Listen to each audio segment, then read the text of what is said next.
From Hong Kong and the city of Stoke-on-Trent, this is the Classic Lenses Podcast. Hello and welcome to episode 95. My name is Simon Forster and I'm joined by Perry G. Hello, Perry. Hello. Well, keen-eared listeners will realise that we're a man down this week. We have technical problems and it's nothing to do with Johnny's bowels this time. So Johnny can't be with us this week. But there's some good news, and that's we're joined by Cheyenne Morrison, who is the guest that should have been with us about 2 weeks ago. So I'm delighted that Cheyenne is with us. So hello, Cheyenne. Hello, Simon, and hello, Perry. Hello. Yeah, great. It's great to have you back, because we a couple of weeks ago we were chatting, and I think our chat started at like around midnight your time. Midnight my time, yeah. Yeah, we were talking for an hour or so. So you managed to get to bed, which is good, and we've also been able to start this podcast a little bit earlier, so it's not such a ridiculous time for you this time. So yeah, it's great Much to have you back. appreciated. Thank you, Simon. Okay, well, I think we should just get straight on with things. So, Perry, what have you been up to? It was relatively quiet for a little bit, but things have kicked up again. So I have been shooting a little bit, and Ricardo Bion will probably like this. I've been shooting almost exclusively digital. Horror. Yeah, well, I mean, it's really working for me at night. So I shot two things this week. I was at a Thanksgiving protest. It wasn't really a protest. It was more of a celebratory rally in the city at night. I was actually stuck in traffic, and I realized that this rally was going on nearby. So I just got off and went to photograph it. Got some really cool pictures. It was right after the US passed flag. The guy with the flag. I love that photo. Yeah. So it was just after the US passed a bill in support of human rights and democracy in Hong Kong. So there were, I don't know, maybe 100,000 people out celebrating, and US flags, V for Vendetta masks. What are those? Those are Guy Fawkes masks, right? Yeah, that's right. It's from the movie V. Yeah. You haven't seen the movie? I have, but they're Guy Fawkes masks, right? Yeah, they're the masks that were used in the movie V. But yeah, the Guy Fawkes masks, yeah. Yeah. Well, they may as well be V for Vendetta masks these days, or anonymous and things like that. But yeah, exactly. Yeah, I was being pedantic. Sorry. So that was cool for two reasons. Number one, just the scenes were really photogenic, and yeah, I got some images that I'm super happy with. But also, I was shooting mostly with my Zeiss 35-14 ZM Distagon, which is just an incredible lens for nighttime shooting that I try to avoid because most of the time it's just too big, but it's perfect for this. But for some reason, I just happened to be carrying my 5.8 centimeter f2 Biotar. And the 17 blade, the early version? Yeah, I want to ask you about this in a moment, but sure. Essentially, I slapped it on my M240 for a couple of shots, and I used live view. And it's a terrible camera to use for live view shooting, because there's just this horrific lag between the shutter going off and when you can shoot again. But I had this lens, I had my Exacta adapter, and there were a couple of shots I wanted a bit tighter. And it looks really cool. But the question I want to ask you, Cheyenne, about this is there are a couple versions of the Exacta Biotar, and I know that this one is among the more desirable. Is that true? Because I only got it because it looked cool. Well, if you only got it because it's cool, it's cool. That's yeah. Like, I'm not sure which the version that you've got. What does it look like? Because the Exacta versions are really different to the M42 versions. It's black, sort of a black paint brass. Is it small, like a? Yeah, it's a tiny one. Jupiter 3 size. Yeah. It's the really small one.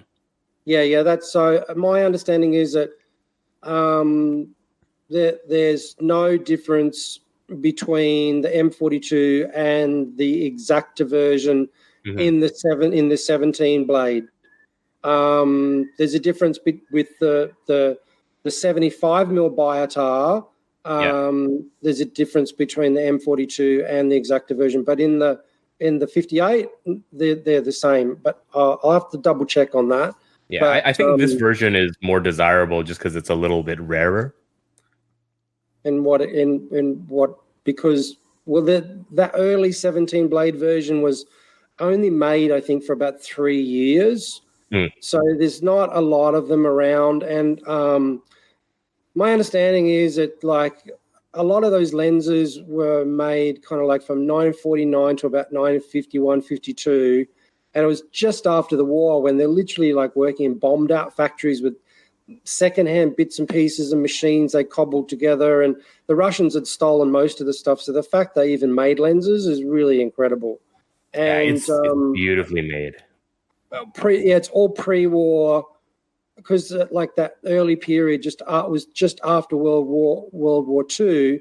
So actually all the designs and the metallurgy and the optics, the lenses and everything is pre-war, except Zeiss had just bought out coatings during World War II, and I think it was 1943 or 1944, and they actually offered people during the war that they could bring their pre-war lenses back to the factory and the factory would recoat them. But it was really, really rare to have coated lenses, and those 58mm Biotars were some of the very first coated lenses in the world, kind of around the same time period as the Kodak Ektar, and they had their coating. And then Wallensack, they also had the WO coat, sodium fluoride coating. So those really, really early lenses, coated lenses, they all kind of have a really similar look. They're kind of soft, wide open, but the colors are really lovely. I think it's the coating. Schneider has also got the same kind of look. I mean, the lenses all operate differently and different lengths and stuff, but the coatings, that really early coatings, they all kind of give a certain kind of look to them. I mean, talk about different look. When I went home and downloaded these pictures, the difference between the way the Biotar rendered and the more modern Zeiss Distagon, I mean, normally you can see it anyway, but when you kind of see it side by side in similar kinds of shots, it's super satisfying, because we talk about character of lenses all the time, and in an individual image, sometimes it can get a little bit lost unless it's very distinctive. But when you got two sets of images of the same kind of subject and they're side by side, I mean, the color palette, the sharpness profile, the contrast, they're worlds apart. It's super cool, the two different looks. And very, very different on digital and film. I mean, it's like two different lenses almost.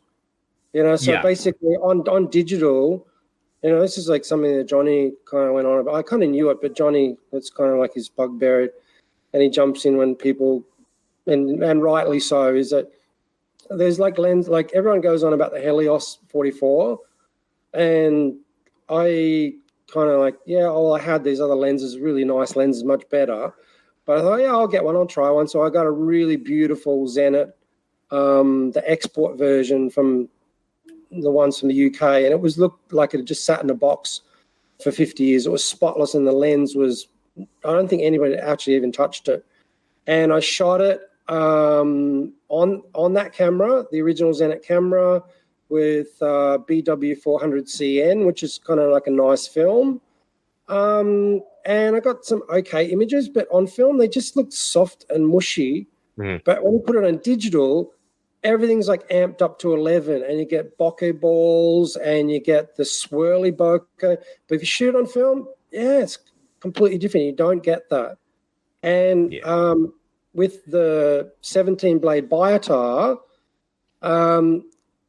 it's beautiful on film, like much better than the Helios. And people say, the Helios 44, it's like a copy of the Biotar. Well, yeah, but you put the images side by side on film, they look different. I mean, readily different. The Biotar's got way more 3D pop, and I think the colors are much nicer.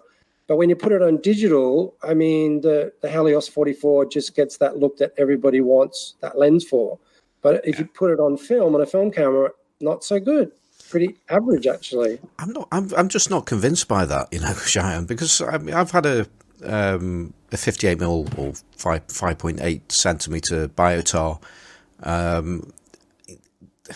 the bit where my argument falls down is I've not tried either of them on film, but I've tried the Helios 40, 44 2s, 44s, and a couple of biotars, and really, again, this is on digital, but I couldn't really discern much of a difference between any of them. There was some that were just had like an edge, which is usually the case with like sample variation, and I guess what I'm talking more about is sharpness rather than what's going on in the outer focus areas. But and you got chromatic aberration, and you got a whole lot of other stuff going on in those old lenses. Yeah, but I'm just the viewer, and we did. I think I'm referencing the same almost rant that Johnny had a few weeks ago about things being different on film, and I said, well, yes, but you're talking about either black and white or color negative film. Whereas if you were shooting that on slide film, would you be saying the same thing? And everything just went a little bit quiet at that point, because obviously slide film is higher resolution, should we say, for especially effectively on the smaller formats, and it's that much closer to the look of digital. Oh, okay. So the difference. So there was a thing in the group a while ago, and we discussed this, and I kind of made some responses in the group to a comment somebody made. The thing with the difference now, just as all the listeners out there, I'm not pro film and anti-digital. I just prefer film. I shot professionally. I was a number one private island broker in the world for 10 years, and I traveled to about 20 different countries. And I shot aerial photography, and I had the most expensive Canon and a big zoom lens, and it did perfectly what I wanted. But for a lot of history I won't go into, I just decided to go back to film, and I prefer film. But neither is right, neither is wrong. But what the difference is between film and digital that a lot of people don't understand is because they've grown up in the digital era, and film is a retro thing to them. It's that's a lot of the cachet of film shooting is it's retro, like having an LP player or vintage typewriters and stuff like that. Well, I'm old enough that I grew up with film my whole life, and I remember when digital came out and I didn't want to use it because I thought I was just pro-film, stupidly pro-film. And then when I needed it for business, it worked for me and I used digital. But the difference between the image that you get now, people talk about sensors. Okay, well, it's really simple. The digital camera sensor is flat. It is completely two-dimensional, and film has layers. So you've got an anti-halation layer, then you've got between 3 to 5 different color layers. And so you talked about the difference between slide or positive film and negative film. Slide film and negative film have different layers. Slide film is really, the difference is that you get better colors. I don't know about sharpness. I think to an extent, yeah, but I think that really more depends on the lens. But what's happening is the difference between the light that hits film and the light that hits digital, all the light in all the spectrums hits the digital sensor on one plane. Whereas with film, there are different layers that the light and the different colors have to travel through, and it's three-dimensional. So Johnny mentioned this a bit, but actually what you can get and the difference that you see if you had exactly the same lens and you shot it on a digital camera and then you shot it on a film camera, and all things being the same as much as you could get it, the difference is pretty readily apparent, more so on negative film than on slide film.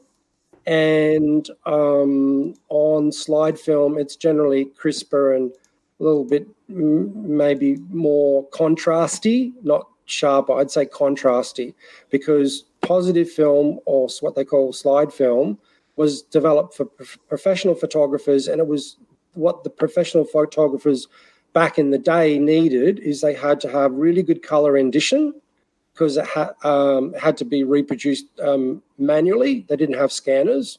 So it would be printed out and turned into color plates, and it had to be able to make the color plates, and it had to have good contrast because the color plates would be turned into halftones. So I used to be a graphic artist, and I got my apprenticeship in 1979, and I worked with all the old school technology back then.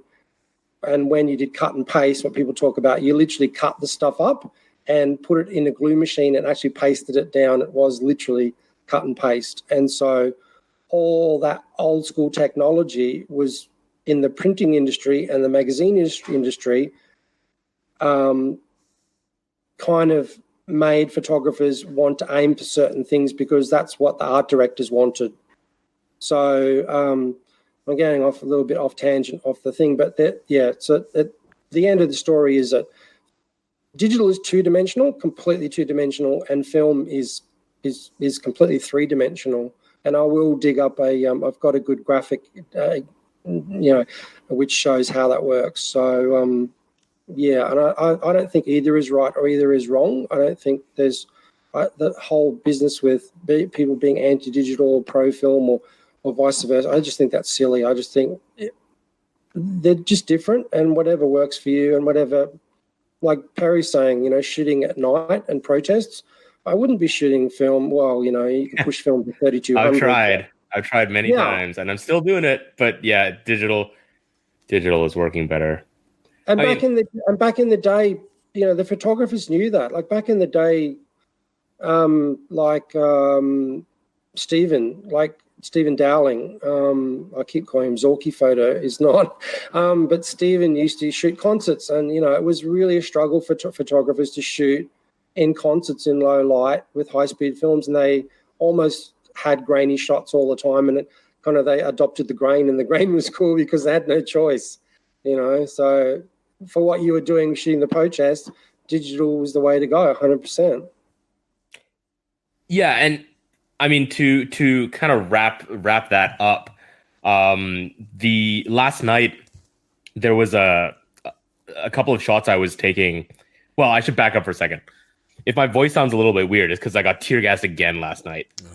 And the circumstances this time were a little odd. Basically, there were 3 approved legal protests on Sunday. And the one in the afternoon in an area called Chimsa Choi was much larger than I think the cops had anticipated. It was like some absurd number, hundreds of thousands. Yeah, and they said 16,000, right? I mean, the numbers are, the organizers will come out and say there's 100,000. The cops will say there's 8,000. And you just look at the pictures and make up your own mind. But basically, this protest, that's the tear gas. This protest, it was supposed to end at 6 p.m. And at about 4:30, the cops they basically said, no, we cancel our letter of no objection. This is now an illegal protest because there's too many of you. You're spilling onto the street, and they started tear gassing people. So then that evening, as the sort of remnants of that rally were dispersing, for some reason, there were like 300 riot cops in my neighborhood. And it was around 7 p.m. So I was watching this thinking, okay, I'm going to wait until these guys leave, and then I'm going to go and get some dinner. So as they were finally starting to leave, I thought, okay, cool. Now's a good time for me to go down and go grab some food because it was around 7:30. I go into my neighborhood, and as the police are leaving, there's hundreds of residents who have come down to heckle them on their way out. And as the cops are getting into their vans, they turn around and they fire 5 rounds of tear gas into the crowd. As like a goodbye gift. And so I was sort of watching this from the outer edge of the crowd, and I saw the sort of trails of flames going through the air, and I was thinking, oh, that's no good. And then I was looking around trying to figure out where they were shooting this tear gas. And then I looked to my left, and there was a tear gas canister about 2 meters to my left, which is the closest I've been to one. Uh-oh. And so I turn around and I start running, and then I stop and I think, wait, this is a cool photo op. Oh, you didn't? Yeah, I did. So I turn around, I pull I had my M240 with me with the 35 Distagon. I pull my camera out and I start framing the photo. And I take the shot. And as I'm about to take my second and third shots, the tear gas hits me straight in the face because I'm so close to it. So now I can't see shit. And I'm trying to take photos of tear gas and the crowd running. And it's not going well. So I just turn around and I start leaving. But then I turn around again and all the people were running towards me. But I could barely see because I'm in a cloud of tear gas, or I've just come out of a cloud of tear gas, rather. Jeez. And so I did something that I think I would not have done on film. As the crowd was running towards me, I used the little focus tab on my lens, and I guessed the focus distance by feel. Frame. No, I was wide open and be there because it's at night, right? Okay. So that doesn't quite work. I had to be quite precise. So I guessed the distance by feel. Using the focus tab, framed by feel because I couldn't see anything, and clicked away a couple of frames. And when I got home, I got one shot that I'm quite happy with of an old guy trying to put out a tear gas canister, and then another shot of the crowd of just residents running towards me and running away from a cloud of tear gas.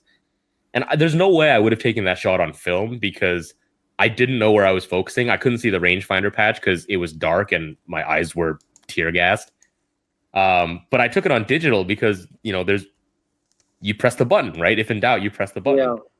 Yeah. So you didn't stand there and chimp in the tear gas?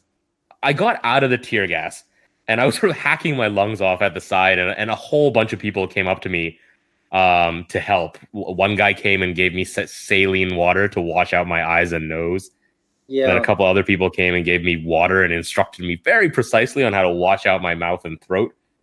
After that, I chimped. I need the chimping somewhere in there.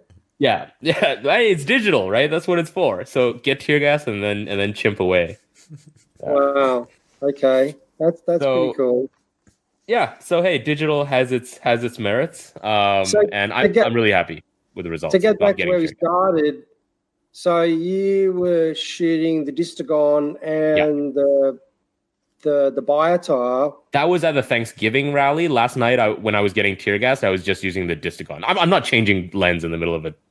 No. I get that. No, like what we were talking about before, you were just comparing. Shot. Yeah. So you, what is it about the what's the image rendition, or what is it about the 17 blade Biotar that you really like versus the Distagon? It wasn't really a versus thing. It was, I had the Distagon with me and I knew that was going to be my main lens for shooting at night. And then there were a couple of shots that I wanted to just get a tighter close-up of a few people who were wearing those Guy Fawkes masks. And there was sort of city lights in the background instead of American flags. So I wanted bokeh. You're pre-visualizing, right? Well, I'm shooting digital, so I can kind of see what it looks like. But I wanted the bokeh. Like I wanted the swirly. Yeah. But the color palette is a lot. I don't know how to describe it. I mean, the Distagon is crisp. It's sharp. It's like modern looking. The Biotar is much smoother. I think you would say it's kind of like a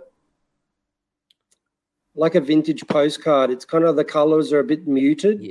Yeah. They're definitely more muted. They're a little warmer. And like the light. In some lights, it'll give you like a kind of like a golden color. Yes, yes, and it glows. In the right light, it'll make the whole image kind of like a goldy color. I got a beautiful picture of my daughter holding a camera in the cane fields, and the sun was setting, and like the digital camera is all in focus, and she's just behind me in the cane fields, and the light, everything behind is just gold, like a golden glowing color. Yeah, and then the background specular highlights with the Distagon are just very, very tight, either sun stars or bokeh balls. Whereas with the biotar, they spill out a little bit. There's a little bit of glow. Yeah. And it's a much softer look with the way that those highlights render, and it's quite lovely. Well, it's like the 75 millimeter biotar is like. Yeah, it's like that on crack. Yeah, exactly. Yeah, this is not quite as pronounced as that 75 millimeter. And actually, like, for an ordinary person, like, well, there's a whole story I wanted to go into with Johnny here, but how I got that 75 mil biotar. Thank you, Johnny, for helping me getting my 75 mil biotar. It's a whole long story. But the prices they're going for now is just mental insane. Like, I literally can't afford to buy another one. But it's really like a really, really, really specific thing, the 75 mil biotar for portraits. Whereas the 58 mil biotar, like, you can pick up the 17 blade version. Sometimes they're not like perfect, but you'll still get pretty good images from them. Better condition than a lot of Jupiter 3s people are shooting. And you can pick one up for, I don't know, Simon, you would be able to say the price, but pretty reasonable prices. And they're a bit more versatile and a great lens. I mean, I really, really, really love that, early 17 blade biotar, the 58 millimeter. It's just gorgeous. And the build quality and everything. Oh, it's so well built. It's so well built. Yeah. Well, I got one that tops it, but we'll talk about that later. Yeah. So that was my week. If you hear me coughing or if my voice sounds a little rough, because I just recovered from my previous tear gassing. So last night I got it straight in the face. Let me get this story straight. So, okay, you got accidentally tear gassed last week, but this week you saw the tear gas, could have run away, but took a photo and was supposed to feel sorry for you? Yeah, fair. Okay. I had to make a very quick decision. It was either get the photo and eat a face full of tear gas, or eat a little bit of tear gas and don't get the photo. I went for the photo. Was it the D-Day photo, or was it actually a really good photo? I'm quite happy with it. Yeah. Yeah, good. Well, then it was worth it. That's good. So yeah. Well, like everybody said in the Facebook group, plenty of times, and we've chatted about this privately. Just be safe, man. Yep.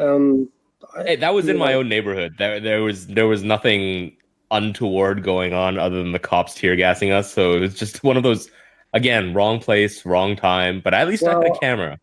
I just remember like the time they went into the train station. Oh yeah, and hammered all those kids, and then the time the gang and they seem to have like realized they went a bit overboard with stuff like that, and they pulled back a little bit. But Xi Jinping in China, they're really feeling shaky, and they're not really happy about what's happening there. So I really, really love that V for Vendetta movie, and it's just so cool seeing those kids wear those masks, because it's like a real finger in the eye to authority. And the cool part of that rally was they had, most of them were wearing it on the back of their heads. I saw that. You just get right up to them, behind them, and shoot it almost like like it's staring you in the face. Yeah, that's just, oh man, really. Yeah, I mean, kind of envious because you're in the center of world events there, and well, what's the Chinese curse? May you live in dangerous times. But for a photographer, that's kind of like where you want to be, right? I mean, that's true. There's definitely truth in that. I mean, it's a double-edged sword, obviously. Yeah. Well, I hope and pray, like everybody else around the world, that everything ends up well and not badly, and that with the elections and the new law that passed in the US protecting Hong Kong's freedoms and stuff, that the politicians can somehow back down. I just hope that everything doesn't end up pear-shaped. Yeah. So, Simon, you have been up to a bunch of stuff, and I assume you have not been tear gassed. No tear gas, and I have been up to a bunch of stuff. But I'm just going to quickly just start off with prices for biotars, 5.8 centimetre biotars to be more precise, and they're all over the place in price. And it does seem like the black ones seem to be quite reasonable, which I assume they're the M4. Well, I think they're generally M42. But you can get exactas in black and in silver. But it's the silver lenses that seem to be the ones where the real value is. I mean, some of those are, people are asking like £700. So what's that, like about $850, something like that? It's which is weird, because it's usually the opposite. Usually it's like the black is more expensive, isn't it? Yeah, exactly. But I mean, because you can put it on a silver or a black camera. Yeah. And but there are others that are sensibly priced. And what's really surprised me was, I didn't realise this, but there's a 5.8 centimetre version that will go onto a Contax rangefinder camera, which are obviously getting costing quite a bit as well. So that's really confused me. That has. Yeah, they only made a few hundred of those. That's really rare. Yeah, because I'm in the Zeiss Historica group, and so when I was hunting around for biotars, I first got into that group, and they know every kind of variation and the serial numbers and all that sort of stuff. I'm not that kind of expert, but I did a lot of research when I wrote the article. I wrote one about the 58 mil biotar, or 5.8 centimeter, whichever you want, and the 75 mil biotar, but. Yeah, they're both really, really good lenses. And as I said before, if anybody, or normal people, who don't have a spare kidney, cannot afford the 75 mil, get yourself 58 millimeter. It's a beautiful, beautiful lens and works well on film or digital. Yeah. So, yeah. I get the feeling the price is only going to go up on those as well. So, especially I think they're under. I think like you said about the prices, it's all over the shop. And from what I've seen, you can still pick ones up in pretty good condition that are not like perfect optically. They might have some cleaning marks on the front, but as we've discussed in the podcast before, as long as it's got no fungus, a few cleaning marks on the front aren't going to affect the image too much, and you can pick them up pretty reasonably. And compared to other lenses, like some of the Helios 44, like the rarer versions, are going for way more than the original biotar, which is kind of crazy, really. Yeah. Well, talking about conditioner lenses, cleaning marks are not really an issue. You just mentioned there about fungus. I mean, even fungus isn't necessarily that bad. I mean, sometimes you cannot clean it, but it's only going to show it in certain circumstances, unless it's really, really bad. I think the thing that makes me think twice and only think in one direction, the answer is no, is haze. That's the thing I just wish to avoid, full stop. Although, again, we've talked about haze many times before, and there's different versions of haze as well. And haze, and I'll get and sorry to interrupt, but haze in the 58 millimeter biotar, the 17 blade, it is prone to a little bit of haze. It seems to be prone to that, but only a bit. And the one I had a little bit of haze in it, but I got good images. I was happy with it. It wasn't a deal breaker. Yeah, mine when I got it had a decent amount of haze, but the front element came off really easily, and I just wiped it, and I would say maybe 80% of it came off. Yep. Yeah. And that is a lens that is really worth getting a proper CLA.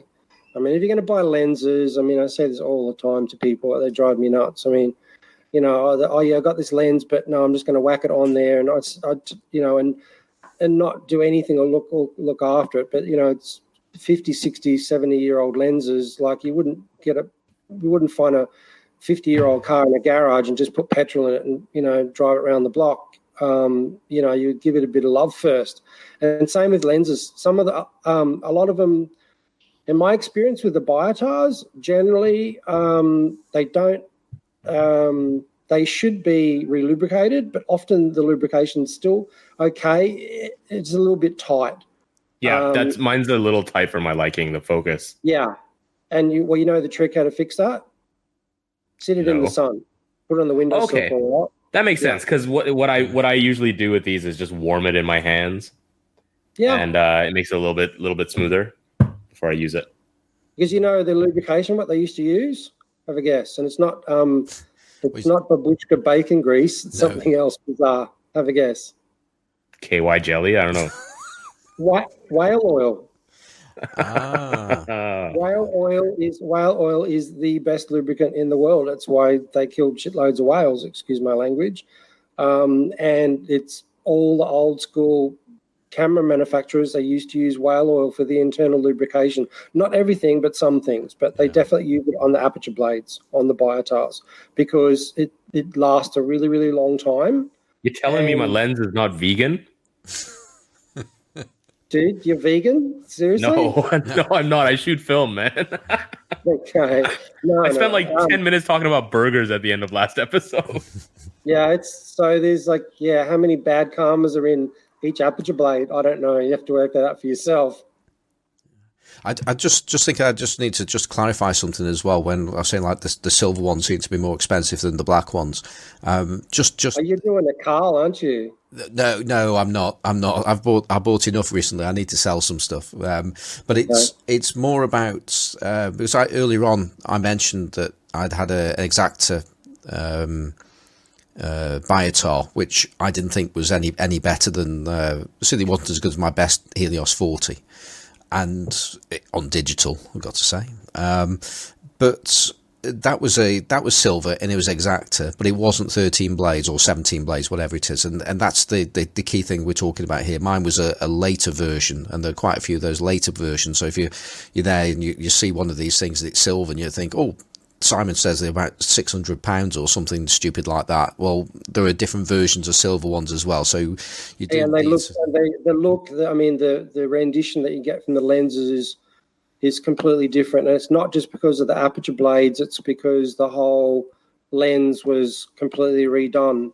So the early 17 blade version has got 17 aperture blades, which means the bokeh is really nice. Full open, but all lenses full open, but shut, closed down. But also, the lens and the lens barrel and everything on the later versions was different. Not just the fact that they've got less aperture blades. So the look's very, very different between. There's a 17 blade was the first one. Then there was. It's getting late, but I think there was some 14 blades, but they were generally 12 and 10 blade versions. They're still nice, the 9 and the other versions, but they're just very, very different looking to the early 17 blade version. Okay, well, this we digress. We're going to hear about what you bought this week. We did digress, and that was simply because I was just about to talk about a lens that I've got here that has cleaning marks, and that's how we got back onto that subject. And it was you digress then. It's your fault. Yeah, it's all my fault, and it's actually a lens and a camera that I picked up a few weeks ago, but I just haven't actually got round to talking about it, and that's a Yashica YF. And it also says Nikka on it, NICCA. Nice. And it's I picked this camera up, and it's let's just call it in user condition. It's not pretty, but it's functional. And when you look through it, and you from the back and looking at the front element from the rear, you can see plenty of cleaning marks on it, and it is a case of cleaning marks. Yes, you don't want the lens with cleaning marks, but don't. That's not necessarily a reason to completely ignore or just say no. I'm not going to have that because it's got cleaning marks. Because I've tried this lens out the other day on digital, and it's as sharp as you like. And so cleaning marks don't make that much of a difference. I think they probably might make more of a difference at night. When you're getting like starbursts and things like that, you're probably going to get something a bit more funky. Or if you didn't have a lens hood, because it'll cause a little bit more flare apparently as well. Yeah, I didn't really notice that I mean, it was quite bright when I was having a play with this, so it didn't seem to make that much of a difference in this case. But the lens itself, just to mention, it's a 5cm f1.8 Yashinon, but it's an LTM lens. and from what I can see, it's quite an uncommon lens. And it's how many aperture blades has it got, Simon? And you were going to ask me that question. I was just looking at it earlier. And I goes, can I count these? Let's just see. So 1, 2, 3, 4, 5, 6, 7, 9. It's got 9 blades. Okay, right. Okay, because so that lens is kind of like the progenitor of the lens that got made that everybody wants. You know, the f1.2, which is Yashinon and Kazina and so many, made into so many different names, and which we talked about Shinon, and there's the link between Yashka and Shinon, and yeah, you could go. There's a whole labyrinth on the internet about variations on those lenses. But but that's like the granddaddy. Yeah, but it's that said though, it's an LTM lens. It's not an SLR lens. Yeah. So I know that lens well, Simon. It's kind of like in that all the later stuff that Yashica did, and and then going on to Contax Yashica series of cameras and lenses and all that sort of stuff. It was all built on lenses like what you've got. Yeah, I mean, it all happened over time. So, and it's really interesting, to see. I'm really fascinated. I know it's really nerdy. I know. Because if you read my articles, it's more about the history of the lens than chromatic aberration. It doesn't and all other crap that people talk about almost never gets in my articles, and 2/3 of it will be about the history, because I love all the history. It's just really fascinating, because all of these lenses, the reason I love these lenses is 2 things really. Firstly is I like old things. I like vintage typewriters, I like vintage cars, I like old things. But secondly is the Japanese have this philosophy that swords, so there's normal swords that they made, they gave away to soldiers and they weren't anything, but there was master craftsmen who made really beautiful things, and they were masters of their craft. And when they made something, they imbued it. And the Japanese have this philosophy, I can't remember the Japanese word, but it's basically that these inanimate objects are imbued with a soul of their own. And each of these old lenses either so it was owned by somebody or several people, and then it was made at a factory by a whole group of people. Like there was the person who designed it and the people who made it, and all those people put their love and passion into making those things, which are still usable 50, 60, 70 years later. And they're aesthetically beautiful. They're historically beautiful, and you can take photographs with them, and that's a really, really, really cool thing. And hey, you may not be interested in the history. You couldn't give a rat's. It's like, hey, I just want it for the bokeh. That's okay. But, that's why I love shooting vintage lenses, because they've all got great stories behind them, and the cameras as well. I mean, so many of these people that design these things, they're just really cool, fascinating, interesting people. And to hold something in your hands and use something that is kind of their progeny, something they put a bit of their love and affection, and they're kind of like their children that went out into the world, and then we've adopted them. So that's the way I feel. That's my rant. No, I totally understand. And I mean, I think I've read all of the articles you've written, and they usually go on to friend of the show's site, James Toccio, Casual Photophile, aren't they? I'm writing. I used to write for lots of people, but I'm just writing exclusively for James on Casual Photophile now, because James pays me, which is good.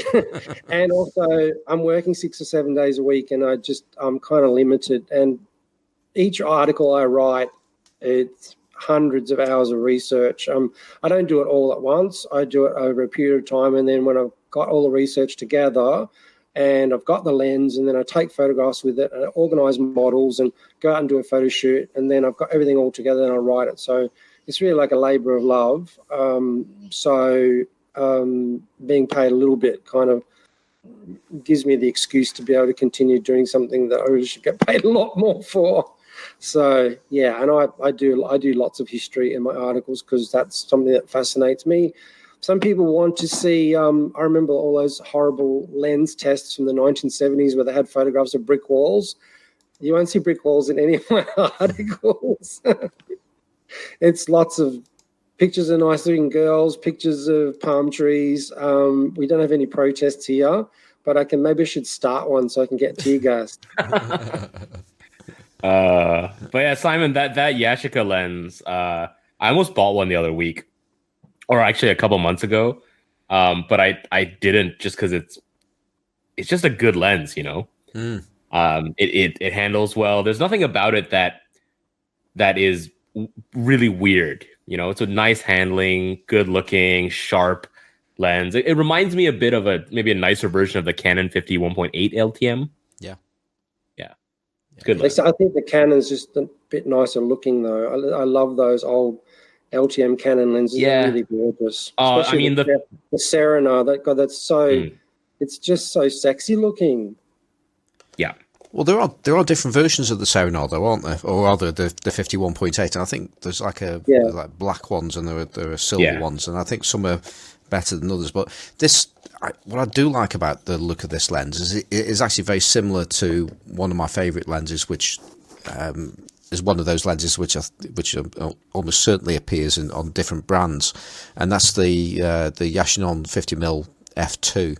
For SLR lenses, and it's got the same type of focus ring, which is just grooves, just cut across it all the way around. So it has that family look about it. So I think they rebranded that lens for Sears, and I've got a picture from 1958 Sears catalog with that on the front, but it's rebranded as Sears. But the picture's fantastic. It just makes you want to buy it. It's really cool looking. Well, I think it's manufactured by Tomioka. Yeah, that's always been my always thought as well, because I've also got I did have, and I've mentioned a while back, I had this exactly the same looking lens, just with a different lens plate. With it was a Mamiya version, not the SX, because they were made by Mamiya or Mamiya. But the regular 50mm f2 I'm sure it's the same lens, because I've tried a few of them, and they're just really, really sweet lenses, really, really nice. But the other thing about this is the camera that it's attached to, which I'm finding quite interesting, because it's got the look of one of the later Japanese Leica copies, so it's quite squared off rather than being an obvious copy of a Leica 3, which they all seem to start off with. So this is more squared off, and it's as well as it's co-branded with Nikon. Nikon certainly made Leica copies, and and Yashica. They basically consumed, whatever the right word is. Nikon came under Yashica, and this is co-branded between the two. They actually bought the company. Yeah, exactly. And but this camera's really odd, because it's got that sort of one of the later looks, as if like it's a copy of a Leica M style camera, but it's still bottom loading. And the fact really? But the fact that it's even bottom loading at all is a bit of a surprise to me, because most of the Japanese versions have all got a sensible film door, and this hasn't. But not only that, it's definitely got its roots in the Barnett camera, because it's got the slow speed dial on the front. Just like a Leica 3 does. But again, you go to the back of the camera, and it's got a swinging door. Yeah, it's got one of those flappy doors like a Leica M camera. So it's a hybrid between all different types. This is the ultimate Franken camera, I think. And the viewfinder has the kind of Canon 7-esque style multi-layered contrast. You know what I'm talking about? I think I do, because I did try one the other day, and I can see a similarity from what I remember. Like if you look at your M2, you just look through the window, and then all the projected stuff is on a single plane. Yeah. Whereas on these viewfinders, which I personally don't like very much, but you find them on the Canon 6L, the Canon P, the Canon 7, that series, there's a kind of diagonal projected thing on top of where the rangefinder patch sits to add contrast. And then you have kind of a tinted, like a sort of tinted layer with a kind of cross in it. It's like there's multiple layers to the viewfinder, if you know what I mean. Well, it's not, yeah, there are some similarities. There's nothing diagonal going on here, but there are tints and there's greens and yellows going on. Yeah. That's right. The multi layers of tints. Yeah. Right. Yeah. That is sort of, to me, that's quintessentially late Canon rangefinder, and also some of the later Nikon SLRs, Nikon rangefinders have that kind of viewfinder. And then you've got the weird film advance, which is like inside the camera body, right? Yeah, and that's and it's good. It works really well. It makes you wonder why didn't anybody else do this? But it's fast and it's in the right place. And then you got a shutter button that's unlike any other rangefinder of that era. Yeah, it's a very strange like Franken camera. Yeah, it's kind of cool. I like it. I really do. I think it's a sweet camera. Shame I don't like rangefinders, isn't it? But I like to use them at least. I like to hold them, to play with them, and press the shutter button. But I'm just not so keen on using them. But there you go. What else did you get this week, Simon? What other goodies did you pick up? I'm a little bit conscious that we haven't even got to the main reason for you coming on the show. So I'm gonna briefly fly through what I have, and if you wish to ask me any questions on this or later, then go for it. But I'll keep it to a minimum. Sorry. I picked up a Praktica 6 6x6 medium format camera with 3 lenses. It's got a Zebra Biotar 80mm 2.8, and it also came with a couple of other lenses. So it's got the 50mm Flectagon f4, which is effectively a 35mm lens in full frame terms, and I've had one of those before, as I have the 80mm, and they're both good lenses. Although the Flectagon is really, really susceptible to flare and doesn't like to be pointed anywhere near the sun. Even when I had one before with an absolutely enormous hood, because it's a big lens with a big front element, and you need an absolutely massive hood for it if you're going to use a hood, and it still loses contrast way too easily. But the other lens that came with it is actually the reason that got me excited about it potentially, is a 120mm f2.8 Biotar. So that's effectively the portrait lens of the range. Sorry, Simon, when you're 80, you said Biotar, but did you mean Biometar? I did. Yeah, thank you for the correction there. Biometar. Okay, yes. Cool. I was just like, what is this? I've never heard of it. Yeah. Oh, yeah. Calm down, everybody. Yeah. Yeah. Biometal, which is the effectively it's a plane of, I believe, off the top of my head. They did make 100. Probably. They did make a medium format 100mm f2 Biotar, but it's super rare. And it's kind of been under the radar and selling for less than the 75mm Biotar, but all of a sudden in the last year or two, like, they've been starting to go zoom up in prices, because it's pretty much like a 75mm f1.5 Biotar, but for medium format. And I would love to have one of those lenses. There's a guy in Poland, and he's reformatting them to shoot on Pentax 645 and Contax 645. And that's, awesome lens for shooting weddings and portraits. There's also a 100mm f0.73 Biotar. So you've just gone onto eBay just like I have then, Perry. Uh-huh. Yeah, I've just spotted that just the same time as you. Yeah, be like Carl. Yeah, we are this time. From heaven. We love you, Carl. That's why I miss Carl. Every time you guys would be on the podcast, and Carl would literally be on Facebook with me asking me about lenses and buying lenses while he's recording the podcast. And it gazumped me a couple of times. I'm like, yeah, you can get this one. And there's this one, and like, I'm like, and he'd spot the one that was really cheap and he'd grab it. Like, bastard. I love you, Carl. But anyway. So, and is that all you got this week, or what else did you get, Simon? Well, I think we just need to just touch upon these 100mm f0.73 lenses, which aren't. You would imagine these things would be absolutely astronomically priced, but they're not. I mean, there's one here it's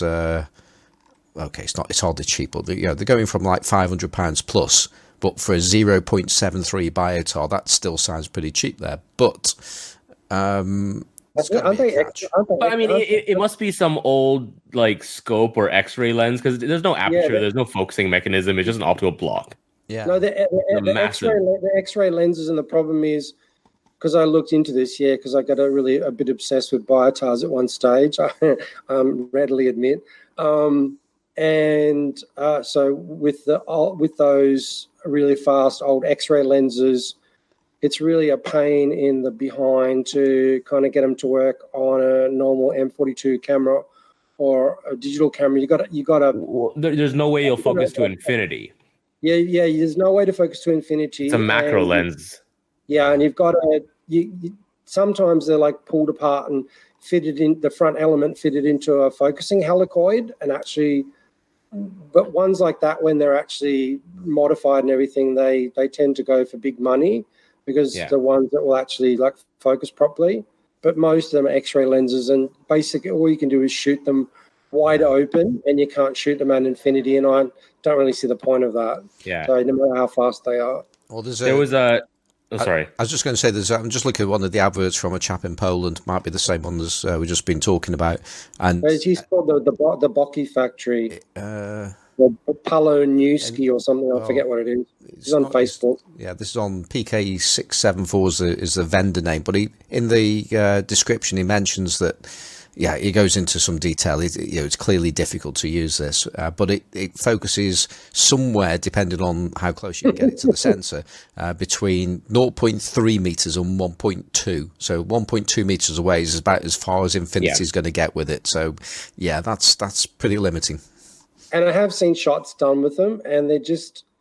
They're very abstract. It's not for actual photography. Yeah. Yes, for people that complain about the bokeh and my 75mm biotar, they would go mental at those photographs. But I've failed completely to find a 100mm biotar or 10 centimeter biotar. They exist. They were made for the Exacta 66 camera. Yeah. So the Exacta 66 was kind of like a TLR system camera, like the Rolleiflex, made in East Germany, and it had a bayonet mount, similar to other Exacta cameras, but it was medium format. So often they're not a good camera because they were pretty renowned even when they came out for reliability problems, and there's people that fix them up, and there are a couple of really bad things in them that almost invariably have to be fixed up. So it's kind of a collector's camera. It's not really a shooter's camera, which is why I think that 10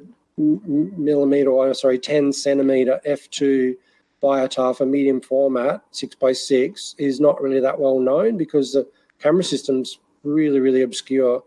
But you can get them. Yeah, if you get them reformatted to shoot with digital medium format, like amazing. There's one for sale on eBay from a shop here in Hong Kong that I actually know quite well. Yeah. It's 25% off. It's 25% off right now, and it's been modified to Pentax 645. So it can be yours for the bargain price of $4,400 US. Bargain. Yeah. So tip for anybody that wants to find one of those, get your German dictionary and hop on German eBay or Poland or Eastern Europe, because that's where you're going to find them. But be prepared to hunt for quite a while, and to get one. Actually, the good news is, because the cameras were so shitty, the lenses are usually in good condition because the camera's f***ed up. So the lenses didn't get much use. The cameras, throw the camera away or just sell it to some idiot collector. But the lens, get it reformatted to work on Contax 645 or some other medium format camera, and great lens. Right. I shouldn't be telling people this stuff. These. I mean, even though the cameras aren't very good, these 66s are going for strong money.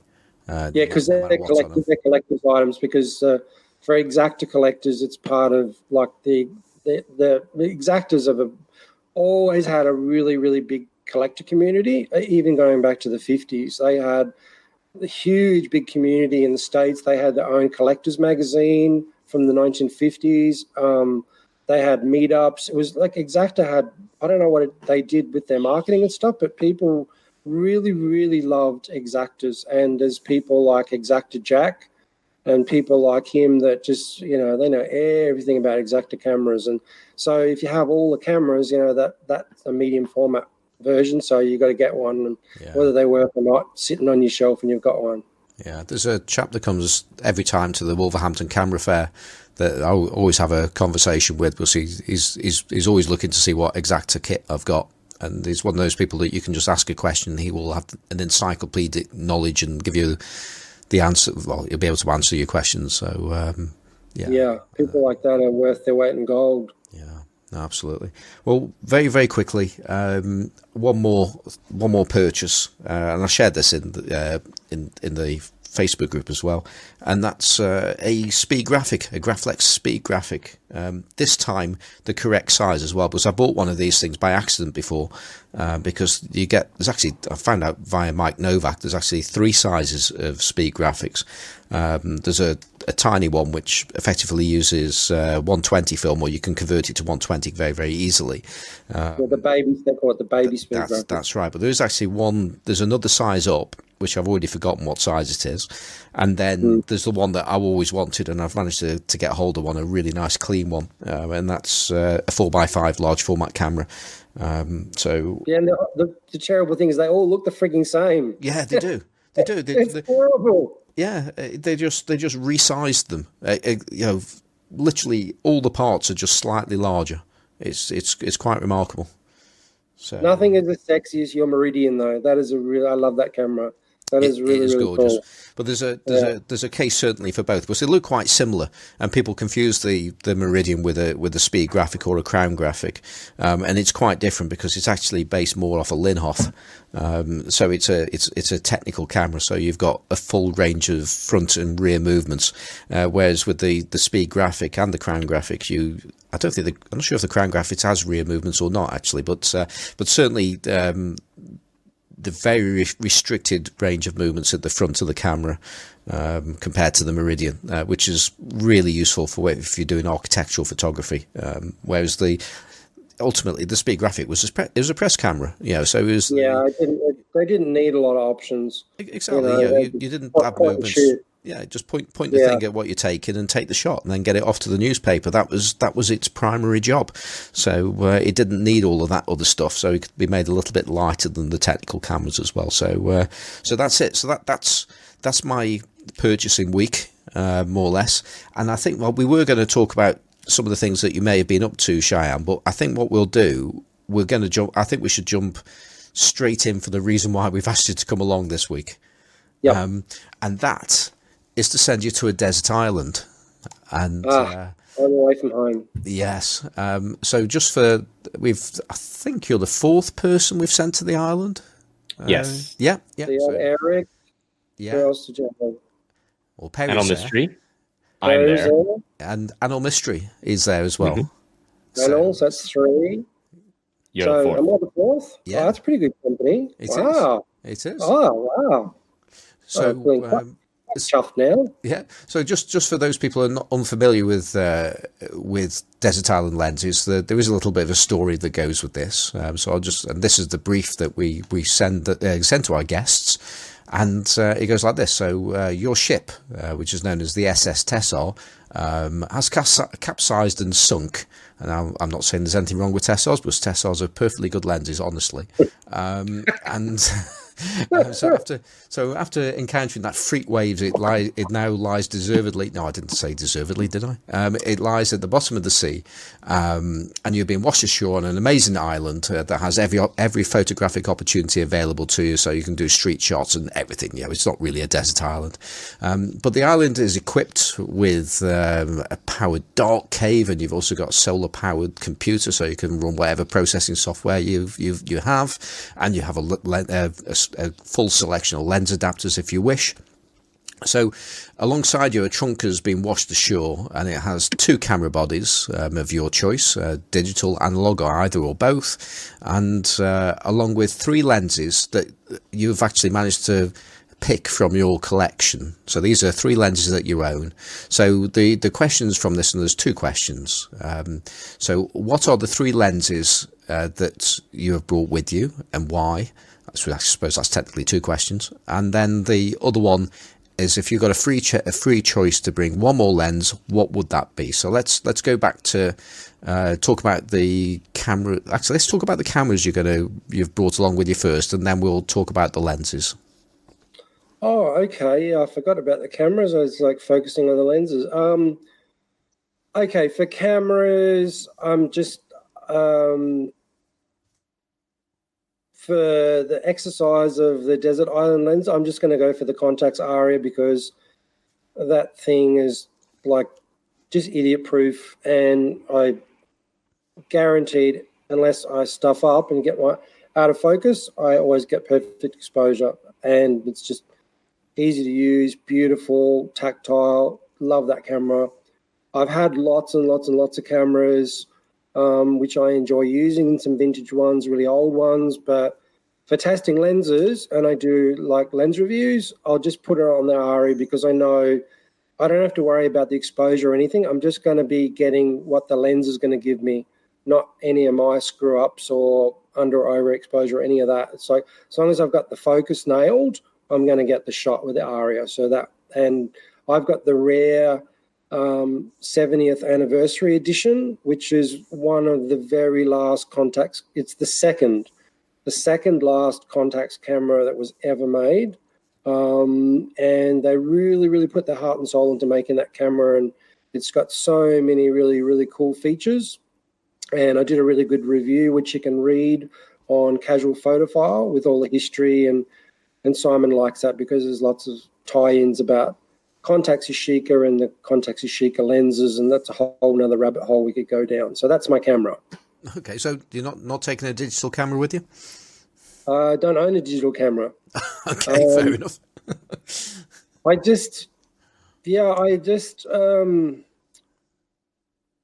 Okay, so I had, as we discussed before, I grew up with film. For 10 years, I was selling private islands all over the world, and I would fly by helicopter or seaplane. I'll go visit by boat, and I had a Canon camera and really good lenses, and I would just always nail the shots I wanted. And, I was an expert with a circular polarizing filter and shooting in the tropics, and that's how you get good photographs. All my photographs of islands from all over the world are still mostly online, all over the place. But I got sick of digital, and I got sick of digital because I was taking photographs of my daughter, and they were just kind of lifeless. And it was great for when I was using them for my business, but when I wanted pictures of my daughter, Hamish Gill and a few other people have talked about this, the same thing. Like, they wanted photographs of their kids, and they took digital photographs, and it didn't look like the photographs they had when they were kids. And that's because they're all around my age, and they grew up with film, and they kind of wanted that, and I did that, and I went back to film, and I had film cameras and digital cameras. And I did that whole thing starting around 2010. I learnt really, really early on. There was a article in the New York Times in, I think it was 2010. I remember it really vividly, about all these crazy people that put old lenses on new digital cameras. I thought, wow, that's really like counterintuitive. That sounds pretty cool. And I tried it, and it was, back then it was very few people doing it, and it was kind of hard to find information. And I found a guy who adapted some lenses for me for Canon, but like it was a bit of a pain, but I liked it. And then I thought, well, I may as well just go back to getting film cameras and shooting with film, because I don't have to buggerise around with the adaptation and adapters and stuff, which is great for Simon because his business, how he makes money. But I just went back to film cameras, and then finally I had a digital camera with like live view, like what Perry was talking about before, and it drove me absolutely frigging mental. I hate electronic viewfinders with a passion. I grew up with film cameras and a nice viewfinder. My main camera that I shot with for many, many years was a Minolta X700, and the Minolta X700 is pretty well regarded because it's got a really, really good viewfinder. The Contax Aria is even better. It's like 97%, and it's one of the best ever made. That's another reason I love the Aria. And so I just, the electronic viewfinder thing and all the adaptation, I just went, screw it. I'll just go full film, and that's where I'm at now. And I don't have the digital camera, not even a cheap one. The only thing I have for taking digital photographs, which I'm ashamed to admit, is my daughter's phone, which I use to take the digital photographs for the articles that I write. So there you go. That's why I don't have a digital camera anymore. Not that I'm against digital. It's just I wear glasses, and I found the whole electronic viewfinder thing that the digital cameras have now, I just found it really, really annoying. And I know that there's like cameras now, they've got like the, the Fuji X series, which have got the kind of part live and part digital viewfinders, which are interesting, but I'm happy with film. So that's where I'm at. Well, I certainly like your choice of cameras there. Actually, Perry and I are both Contax fans anyway, because as anybody listened to the show that we did on Contax cameras, and we just went on and on and on to the point where Johnny went off to do housework. Whatever he does when he disappears. Yeah.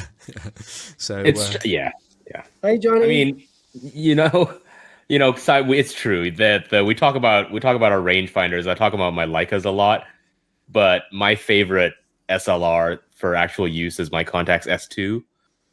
Which is similar to the Aria in many ways, certainly visually. And my favorite... I have to admit it's a better camera. The S2 is a much better camera than the Aria, for sure. I just like the fact that it's all mechanical. Yeah. And that's a cool thing. Yeah. It's the only one. And then by far my favorite pocket camera is the Contax T. Yeah. That's in my bag, like 80% of the time. Yeah, and I remember them back in the day, and I bought and sold a lot of film cameras over the years, like people my age, and every once in a while, every couple of years, you go to the camera shop and you look at the new cameras, and I'd trawl and research, and I remember the Contax back in the day, and they were just way too expensive, and now they're way too expensive, and they got digital failure, so electronic failure to deal with. So I can't I'm not going to get a Contax T, so you're lucky you have one. I think with the case of Contax cameras, if it interests you to get one while they're still working, and then hopefully don't pay too much for them as well. But actually, the SLRs aren't that expensive, most of them at least. Anyway, some are certainly more desirable than others, but some of them are pretty reasonably priced. Well, I think the Contax S2 that Perry's got, I reckon that's really, really undervalued, because if you look, it's got all of the things that Contax has in the T2 and the T series that everybody's paying a fortune for, but it's fully mechanical and it will never fail. And you can use fantastic Zeiss lenses on it. I mean, that's crazy. You can pick up an S2 for like a cheap one, $500-600, one in probably good condition, a bit more than that, and a couple of lenses thrown in for half the price you're going to pay for a Contax T2. I reckon they're like a fantastic investment. I got my friend Anthony Rue in Florida, and he loves it. Yeah, because I sent him the catalog. I've got the original dealer's catalog for the S2. Oh, man, that's a sexy catalog. He's like into Voigtlander. I said, Voigtlander, check this out. He says, I've got to have one. Yes, exactly. And he went through a whole series of getting broken ones and broken lenses, but now he's got a working one, and he really, really loves it. So he's also got an SX as well now, I've noticed. Yeah. Yeah. the camera. But anyway, let's move it on from Contaxes, and let's talk about the lenses. So what's the first lens that you're going to pull out of your trunk? Okay, so I'll go from number 3 to number 1. So starting off at number 3 in my classic iron lenses is a lens. Now, what were we talking about with lens build? Okay, so the Biotar 58mm, and Perry was saying about the lens build, and I said I can top that. Okay, the lens that tops the build quality of the Carl Zeiss Jena 5.8 centimeter f2 lens with 17 blades, which I have, and it's really beautiful, is the Schneider Kreuznach. Hang on, let me think. It is, God, is it 50 mil? Oh, I'm going brain dead. It's really late here. It's the 50mm f2.8, and it's got 15 aperture blades. But the difference why I would choose that lens over the Carl Zeiss Jena with the 17 blades is the build quality is like the Biotar pumped up to like 11 or 12. It's really, really heavy brass with solid hard chrome plating. So it's the shiny chrome. It's not the what they used to call, there was 2 kinds of chrome in the camera days. You had satin chrome, which most of the 60s, 70s Japanese cameras had. It's kind of like a matte finish. And then you have a hard chrome, which is kind of like chrome you get on bumper bars of old 1950s cars like I grew up with. So the hard chrome is really hard. It's made by a different process, and it's really shiny, and it just feels like a battleship, and it's super engineered. It's like, man, that thing is really heavy. It's and you just pick it up in your hand, and it's beautiful. It doesn't have 17 blades like the Biotar. It doesn't have the really crazy swirly bokeh and all the kind of stuff that you get with the Biotar. And I have the Biotar and I love it, but I'll choose this lens over the Biotar because the sharpness and the color rendition. So just to clarify, this is the Tessar, the Xenon. Yeah. It's the 5-element Tessar. I forgot to add that. Sorry. So it's the Xenar, which the Xenar was Schneider's rebadging of Tessar, and there were lots of copies made of the Tessar, and we all know Simon's opinion of the Tessar. But this is a 5-element Tessar, and it was only made for a very brief period of time, and only in a few. Schneider made lots of OEM lenses, so they made some for Edixa cameras. They made some for the Contax S series. They made some in DKL mount for some others, but it's really, really rare, this early chrome version. And the reason I would choose it over the Biotar, even though it's a Tessar, is that it's just got beautiful, beautiful color rendition, and you have all the really good things about the 17-blade Biotar, but just nicer. So in the 17-blade Biotar, you've got the bokeh is really kind of extreme, and some people like that. But a lot of people are like, it's too swirly, and it's too this, and it's too that. So the Xenar has got a beautiful soft bokeh, but it's not swirly. It's just got a little bit of swirl. So it's not disconcerting, and it's not over-exaggerated like some people say that the Biotar is. But probably the best reason choosing between the 17-blade Biotar and the 15-blade Xenar is the color rendition. So I used to shoot a lot of Agfa Ultra 100, and for people that shoot digital aren't really familiar with film, most people would have heard of Fuji Velvia 50. So you got that really bright, vibrant colors. Well, Agfa Ultra 100 was the negative version of Fuji's positive film. And it's like all the colors are dialed up to 11, and, really contrasty, really bright colors.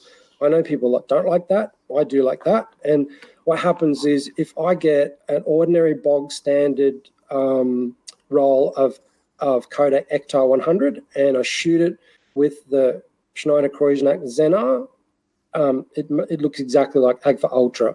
It's super contrasty. It's super bright colors. It's just absolutely knocks your socks off. It's a beautiful lens. And I think it's Mike Novak has got one on his Adixa camera, and he's shot some on black and white, and really, really sharp. Really, really sharp. Stopped down a little bit on black and white. Just a really fantastic lens. Sadly, for most people listening to this podcast, it's pretty rare and it's hard to find, but you do come across them on eBay. But often the sellers don't realize what it is and they won't describe it properly. So you really got to ask a lot of questions. And the different versions of the Zen-R, there were several versions of the f2.8 Zen-R, and the 15 blade version looks really similar. So you really, really got to know what you're looking for to find that lens. Yours is an M42 mount, right? Correct. Is this the same 5-element Zen-R that you find on the Carrot cameras? Yeah, I think so. And they also made a medium format version of the 5-element Zen-R. So the medium format version was made. They sold it as an OEM lens for Certo used it, and a few other like folding cameras had it prior to World War II. And then after World War II, I think it was 1949, 1950, they used the lens scheme for the 5-element Zen-R and made it into a 35mm version. And the first version was the lens that I've got. And I think it was probably just too expensive to make. And then they went back to making the regular 4-element Tessar. But even the 4-element Tessar f2.8, any Schneider lens is not as good as this. They're still really, really lovely lens. I mean, Schneider Kreuznach is really underrated, I reckon. And that f2.8 4-element Tessar that they made was their version of the f2.8 version that was recalculated after World War II by Zeiss. And so there was kind of like a battle out at the time to make fast 50mm lenses, and the first post-war fast 50mm lenses were Zeiss's f2.8 Tessar and Schneider's f2.8 Zen-R. And I would say that the Zen-R is probably better than the Zeiss lens, although probably people would argue with me about that. But I love it, and that's my opinion. So that's my number 3. You know, one of the easier ways to potentially get this lens, if the one you've got is fairly rare, is to find to find a Carrot with this Zen-R and rip it off. And then adapt it to digital, Yeah, because these the Schneider and the Rodenstock lenses that are on the Carrot series, I find are some of the most beautiful rendering lenses when you adapt them to digital. Yeah, they're really good lenses. Really, they're stunning. Really good lenses. But as you were saying earlier, they look totally different on film. But that camera has a few limitations in its use that makes it fairly impractical. And so I've actually been looking for quite a while for broken Carrot Agfa Carrots with good lenses, because I think these are just unbelievable lenses on these weird little fixed lens rangefinders. Yeah, that's cool. So I didn't even know they made that in M42 and 5-element. It's really rare. I think they only made it for like 2 or 3 years. And I think that they, like we were discussing before, it was post-war, and they just kind of, a lot of the design and manufacture and the materials of this Zen-R is pre-war. So, and it's just too expensive. And so post-World War II in East Germany and West Germany, pretty quickly they went over to making all the lenses out of aluminium barrels, because brass had all been taken up during the war. You just couldn't get brass. It was too expensive. And so that's why most of the post-war East and West German lenses are made out of aluminium, because they just literally couldn't get brass and they couldn't get steel.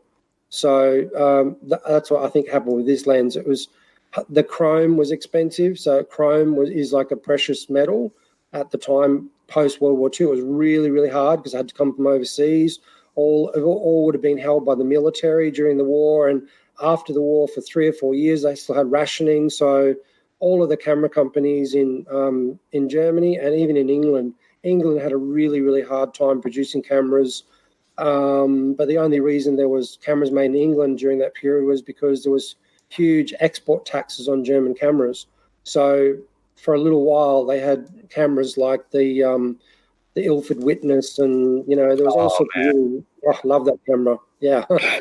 But they only were capable of being made because they didn't have to compete with German cameras, because German cameras were taxed like mental taxes on them. So, but the English struggled to make cameras for the same reasons the Germans, because they really struggled to get the materials necessary. So that's why this lens and some other lenses that were made kind of between 1946 up to about 1950, they just quickly disappeared because they're just too expensive to make. They're just not profitable.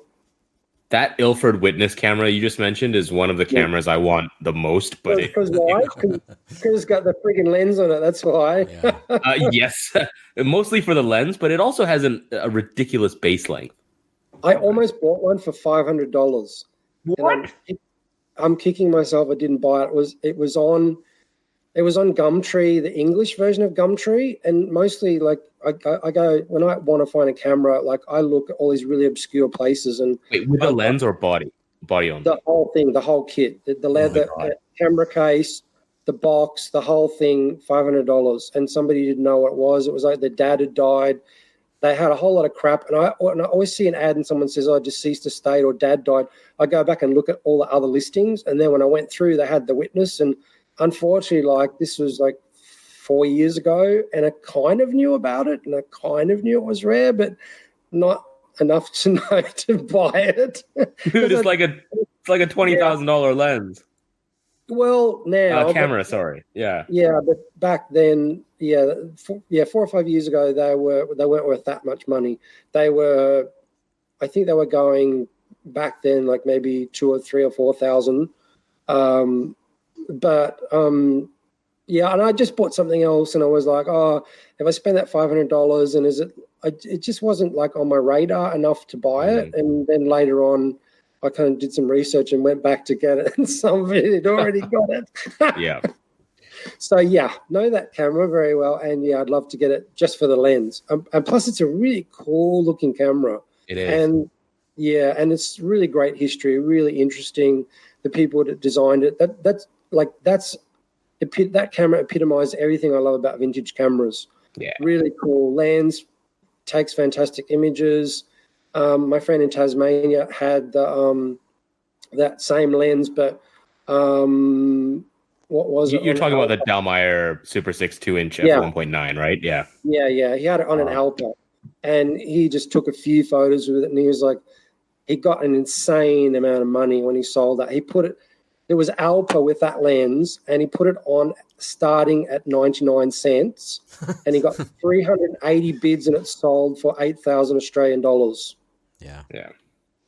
And I was like, "You're starting at 99 cents? Are you mental?" And he said, "Mate, I'm selling this to people in Hong Kong, and the more people I get bidding, the higher the price will go." And I was like, "That's crazy, man! I couldn't do that." And he just knew the market, and it sold to somebody in Hong Kong. So somebody will show that off to you one day, Perry. Oh, it's so popular! It's so popular here for those who are lucky enough to get their hands on it. It's just,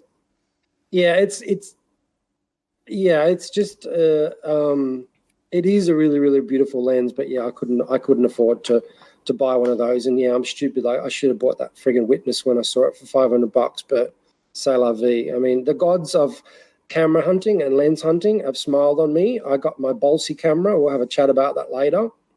I got my Biotar 75 millimeter Biotar for a ridiculously low amount of money, and one day I'll come back on the podcast and talk about with Johnny, because Johnny helped me get it. So there's like a whole real long story about. Yeah, he's told that story. Yeah, it's a cool story. It's really I've still got the receipt. Subsequently, I've sold that 75 millimeter Biotar, and that's like a whole other story. So we'll save that for some other time. So moving on to lens number 2. Now, lens number 1's really easy. So lens number 2 was a bit harder. I was thinking of, I've had quite a few lenses, and I've sold and bought them and written reviews and then sold it to buy another lens and buy another lens and buy another lens. And I'm buying and selling all the time. And I don't really hang on to a lot of lenses. And I really like Schneider, and I really like the Xenon lens and the Ultron lens. And so there's several different versions of the Ultron, and the Japanese copied the Ultron formula. And probably one of the best Ultron variations is the 8-element Praktika that was only produced in really, really small numbers, and it was produced with that special glass. And what happened was, for the same reason as the Xenar, it was too expensive, and that lens is now selling for like huge amounts of money, especially if it's in the M42 version. They made it in a few versions, but they followed that lens with another Praktika, which is basically the same optical design with all the same elements and everything, except it didn't have the thorium glass, which made it cheaper. And there's a little bit of difference in the body design of the lens, but so basically that lens was made in Praktika bayonet mount, which is basically really hard to find adapters for, and you can get it adapted to digital, but shooting film, I'd have to shoot it on a Praktika camera, and the Praktika cameras are, a lot of them around, but they're mostly really unreliable, and they're kind of plasticky looking, and then frankly, they're really ugly. And so then I came across a guy in the Ukraine, and he had made the first one in the world that he'd, as a kind of a test bed thing, like to show off how great he was as a lens mechanic, and he had modified it to M42, and I was like, I pounced on it. So the Praktika, the really expensive version, I just couldn't float that kind of money for a 50mm f1.4 lens. I just thought it's just collectability, and it's got thorium glass, and it's really nice and everything. And I've got a few friends on Facebook that have actually had 2 versions, and they had the version that I've got, and they had the really expensive one, and they all said, yeah, the other one is pretty good. In fact, actually, I prefer it. And I was like, so I pounced on it and I bought that. And that's the 50mm f1.4 Praktika, and it's got the Ultron design. And now it's f1.4, but the really weird thing is that I used to have the Minolta 58mm f1.2, and I get nicer images out of this Praktika at f1.4 than I did out of the Minolta at f1.2. And that's really strange, and it doesn't kind of make sense, but it all comes down to me. Yeah, it makes total sense. Yeah, it's because of the lens formula design. Yeah, of course. Like if you just think, well, fast, that's why people are like, oh, I said Biotar f2, and you said, oh yeah, there's a 0.7. Yeah, it's like fast is not always everything. So totally. There's also I haven't beaten up Minoltas and Rockwells for a while, but that's the other reason, of course. Oh, it weighed a ton. Yeah, I mean, I bought one and it was really, really lovely, and but there's only limited things you can shoot with it. Like, if you want to shoot flowers, great, you can use that lens all day. If you want to shoot portraits, it's beautiful. But I live in a small town. There's 100,000, 120,000 people, and there's no professional models here really. So basically, to get girls model for me, I have to go in Facebook groups and advertise and get them to come FTP, and half the time they don't turn up, or they turn up late, or they're grumpy, or it's like herding cats. And I've got some girls that I work with now, and they're reliable, and I say, be here at a certain time, they'll be here. But often it's really a drama, and so I just don't have the opportunity to shoot a lot of portraits. I'm not a professional photographer. Photography is my hobby. If I was like in a big city, and I could have expensive portrait lenses, and I'd get a digital camera because that's what people want. And I'd do portraits, and I'd probably maybe do weddings if I had to. I don't know. But where I am, it's not really possible and it's not feasible. So I sold the 58mm f1.2 Minolta for the same reason that I sold the 75mm f1.5 Biotar. I just didn't get enough opportunity to realistically use it. And I have to be really careful because I live in the tropics. I live in Cairns, which is, I think it's 12 degrees of latitude, and it's starting to be summer here now, and it's kind of like 35, 36, 38 degrees with 95, 98% humidity for about 4 or 5 months. And so basically I live in a fungus line, and I already started to get fungus in that 75mm Biotar, and I sent it to my friend to do a CLA, and he cleaned it and he got the little bit of tiny, tiny fungus out of it. And I just, at the same time, I was contacted by, there's hundreds of them running around Hong Kong, but we've got a few in Australia, rich Chinese guy that's got 5 different Leicas and all these really expensive lenses and limitless budget. And he just said, I'll pay. And so I sold the Biotar for 4,000 Australian dollars. And that was... it was a really, really good deal, and I made really good money on it, and I used that to buy some other cameras. And I'm not precious about things. I really, really love it. If I had lots of models and I lived in a big city and I could go and do street photography all the time, I would have hung on to it. But I just couldn't have a lens that was worth $4,000 sitting here in my house, deathly afraid it would get fungus in it and it. Excuse my language. So I bit the bullet, and I needed the money, and it allowed me to buy some other cool stuff. So that's lens number 2. Do you have a dry cabinet? I do, and I've got silica gel, and I also got special fungus stuff, which I learned because Japan has it because they've got high humidity, but in Australia and most Western countries, they're like, silica gel. But it doesn't kill fungus. It lowers the humidity, but when the humidity is so high, like we've got here, like 95, 98% for months on end, what happens is, so to the listeners, I'll explain what it's like where I live. This is how to kill a lens. If I had my camera setups, put my 75mm f1.5 Biotar on my Aria, and I put it in a bag, and I hop in my car, and I turn the air conditioning on in the car, and I drive for half an hour to go to and I open the car door, zoom, all that humidity just gets sucked straight into the lens. And if you've been in air conditioning and you wear glasses and you walk outside in Hong Kong and your glasses fog up, that's what happens to your lens.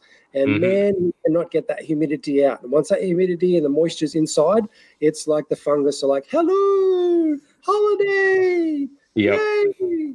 And basically, lens kaput. So you have to put it in the boot. And if I take lenses out during the really, really high humidity, I've got to be really careful not to let them sit in the sun, because if they're in the sun and the camera and the lens gets hot and then you go in the shade and you shoot, that's enough to suck the humidity in. I've got the special fungus stuff as well as the silica gel and a dry cabinet. And that's probably even still not enough. So not the best place in the world to live if you like old lenses, but c'est la vie. I feel that. I was going to say, just as a point, Cheyenne, if it's possible, if you've got any links to that product. I do, yeah. Okay, so for the listeners, this is how you find it. It's really, you have to do a little bit of searching on eBay. It's Japanese sellers sell it, and it's called Hakuba, Hakuba, Hakuba antifungal. And it's kind of like a square packet, and I'll try and give Simon a link so you can find it. And it's actually, if you live anywhere where you've got probably above 55, 60% humidity, and you've got expensive lenses, you should have an antifungal.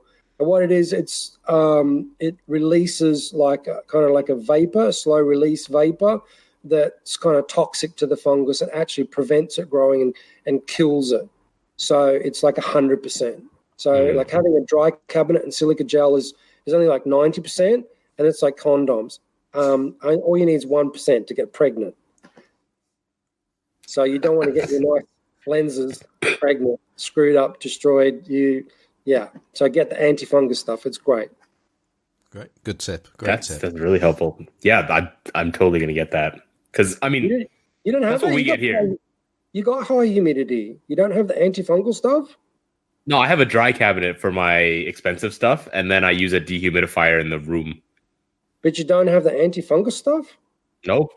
I was not aware. Oh, I'm totally gonna get it now. Yeah, because if you got humidity, the humidity as soon as you take the camera and lens out of the dry cabinet, take it outside and go for a photo walk and do some photographs, even a little bit of humidity will get in there is enough. Oh yeah, and even the tiniest bit. Fungus is like tiny. It just needs like minuscule amounts of moisture. And like I explained with the air conditioning and stuff, even if you walk into a hotel, with the camera in your bag and then you go outside, that's enough. So, yeah. It's totally happened to me. I mean, we get 95% humidity average in the summers as well. Yep. And, every now and then I will just walk up to one of my old cameras on my shelf, take a look at how it's doing, and boom, fungus. Yeah. So we'll get this stuff, and I'll give Simon the link to get it. And you can only get it in Japan. They were making it in the States, like back in the 70s and the 80s, but the manufacturer went kaput. So Japan's the only place you can get it. And Hakuba is like a really big manufacturer in Japan, and they make all tripods and all sorts of doodads and bits and pieces. So they're going to be around for a long time, and it is easy to get off regular eBay from sellers in Japan, and it's not expensive. I think it's like 12. I paid $12 Australian for a packet of 4, so it costs peanuts. Yeah, that's really helpful. Yeah, and one packet, if you got like the little mini bar fridge kind of dehumidifying cabinets, one of those packets is supposed to last for 12 months. So like $12 is like 4 years supply practically. Oh, sweet. Okay. So they cost you'd be criminal not to have them. Seriously, if you go anywhere there's humidity, you really should have it. Oh, I guess I'm traveling. Like if you're traveling and you're going to go like somewhere like the tropics, or you're going to go to Bali, or you're going to go to the Caribbean, or go somewhere on a holiday, take it along. Take a little, one of those fridge things that got the seals in them. Put your lenses in there with the silica gel and the antifungus while you're traveling, because that's where you're going to get your fungus. And people just forget they go on holidays and, they haven't got the dry cabinet and they just forget. Take your kit, put all your lenses in that, and then your Riders Rain, and they're protected as much as you can. Excellent. Sweet. Excellent. So, right, we've had 2 interesting lenses. Are we on to the last one? Yeah, we've already really talked about that a bit. Sorry. My number one lens, of course, is the 75 Carl Zeiss Jenner 75mm f1.5 Biotar, and that was my lens last for a really, really, really long time. And it took me a long, long time to hunt one down, because I first probably learnt about that lens about 5 years ago. Cheyenne, yeah, you don't own that lens anymore. Sold it. That's right. So you're not allowed to talk about it. Am I not? No. I read the rules and it was like you have owned it.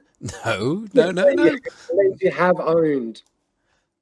I think it's okay. I'll accept it. In this case, we're going to let you off, and if I do need to tighten up the rules, I will do. So there you go. Perry's letting you do it. You had to have owned it. Didn't say you have to own it right now. I was going to say, seeing that we've got 3 pedantic people on the podcast, let's just read this out. A trunk has just washed ashore, and it contains 2 camera bodies, your choice, digital or analog or both, along with 3 lenses you would have picked from your collection. There you go. Well, anyway, Perry's been really nice, and he's letting you do this. So there you go. You've got to buy on this one. Okay, scratch by. I wrote a really, really long article about this lens, and I had some people that I readily admit are much better photographers than me. And it helps if you live in really cool places like Poland and Czechoslovakia, where all the girls are drop dead gorgeous. And a lot of people who have shot that lens lent me some of their photography for the article. So that was published on Casual Photophile as well, the article about that lens. And there's a lot of lenses that get a lot of hype, and that's one of the few lenses that I think most people agree that it's deserving of the hype. People that are collectors hype it because it's kind of like rare and special and hard to get and all that sort of stuff. I liked it because it just produces really, really, really beautiful images. And as we discussed when we were talking earlier, Perry and I were chatting about the 58 millimeter Biotart versus the 75. Well, it's not dialed up to 11. It's probably, dialed up to 200%. The difference between, and I love the 17 blade 58 mil Biotart, really, really lovely lens. But the images that you get out of the 75 millimeter are just a whole different scale. And now Johnny's not here, so we can use the B word instead of saying oofta. Now, Bokeh's kind of hyped and overrated, and I think it's become kind of like a bit of a cliche with some people that, especially like soap bubble bokeh, or bokeh or whatever you want to call it. I don't really get the thing with the soap bubble. It's kind of like a trick. And so cool, okay, it's bubbles, right? Okay, there's a flower and it's surrounded by bubbles. That's great. The Biotart has kind of got the nice, funky, swirly bokeh, but especially on film, and Simon and I discussed this already, but I'm sticking to this. I've seen lots and lots of pictures of it on digital, and I did a lot of research before I bought this lens, and I was probably reading about it and looking at people's photographs and talking to people on Facebook who had it for about 5 years. And then when I got it and I shot it on film, I was really, really, really shocked, but in a good way. And what I learned was that all the images that I saw, which that lens has kind of become famous for, is like the Helios. Kind of, it's got, and there's the Helios 40, which is kind of like the Soviet version of this lens. The swirly bokeh with the real sharply defined bokeh balls. But if you shoot it on film, you get the swirly bokeh, but the bokeh balls are much softer. They're not like really sharp and hardly defined, and it's really beautiful on film, and that's what it was designed for. And that's, I think, when they made the lens, that was what they designed it to be shot on film, and that's the look that photographers that it was shooting with at the time, that's what they would have been looking for to shoot portraits with. They weren't back then. The word bokeh didn't exist, but the concept of bokeh did exist, and it was called out of focus area rendition. And they had words for it in German, which I'm not going to even try and pronounce. But photographers in the 30s, there were special lenses like the Leitz Thambar. Yeah, you know about this one, Perry. So portrait photographers in the 30s were really, really highly paid, and they got huge publicity, and they're famous for, studio portrait photography for the glamour film stars in the 1940s and the 50s, and they wanted really, really special lenses, especially on large format. Simon would know about those kind of lenses. There was, I think, the Wallensack made a soft focus lens, didn't they, Simon? There's a few out there. In particular, I think the most famous one's probably by Cook. Yeah, but basically what the photographers are trying to get that was the person's face in really, really sharp focus with a real soft glow around it. And what they used to do was they would do special lighting, studio lighting, and there was a few famous photographers in Hollywood, and you've got a few in England, and there was some in France. There's a studio in France that still exists, and they'd kind of put 2 pin lights in the front and then have a backlight behind the person on a black wall. So there'd be like a halo behind them.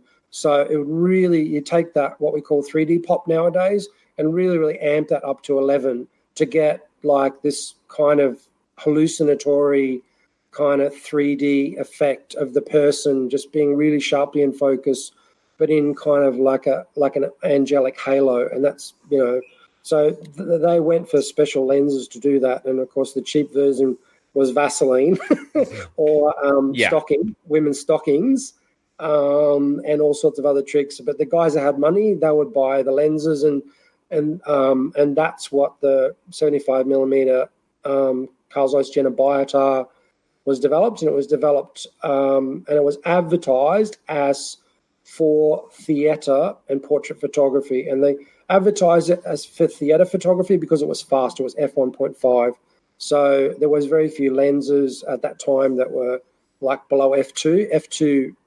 F2.8 was fast, as we discussed with my Xena. F2.8 in a 35 millimeter lens was fast after World War II. So F2 was really fast, and F1.5 was just like magical. So you could literally shoot, like Perry was discussing, in the dark. So because at the time all they had was like 25 or 50 ASA or ISO film speeds.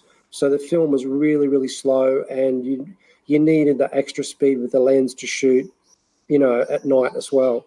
So I don't think you should. I don't think you should mention the 75 Biotar in the same breath as the Lights Thambar, though, because to me. Oh no, I meant they were just like studio photography for portraits. Yeah.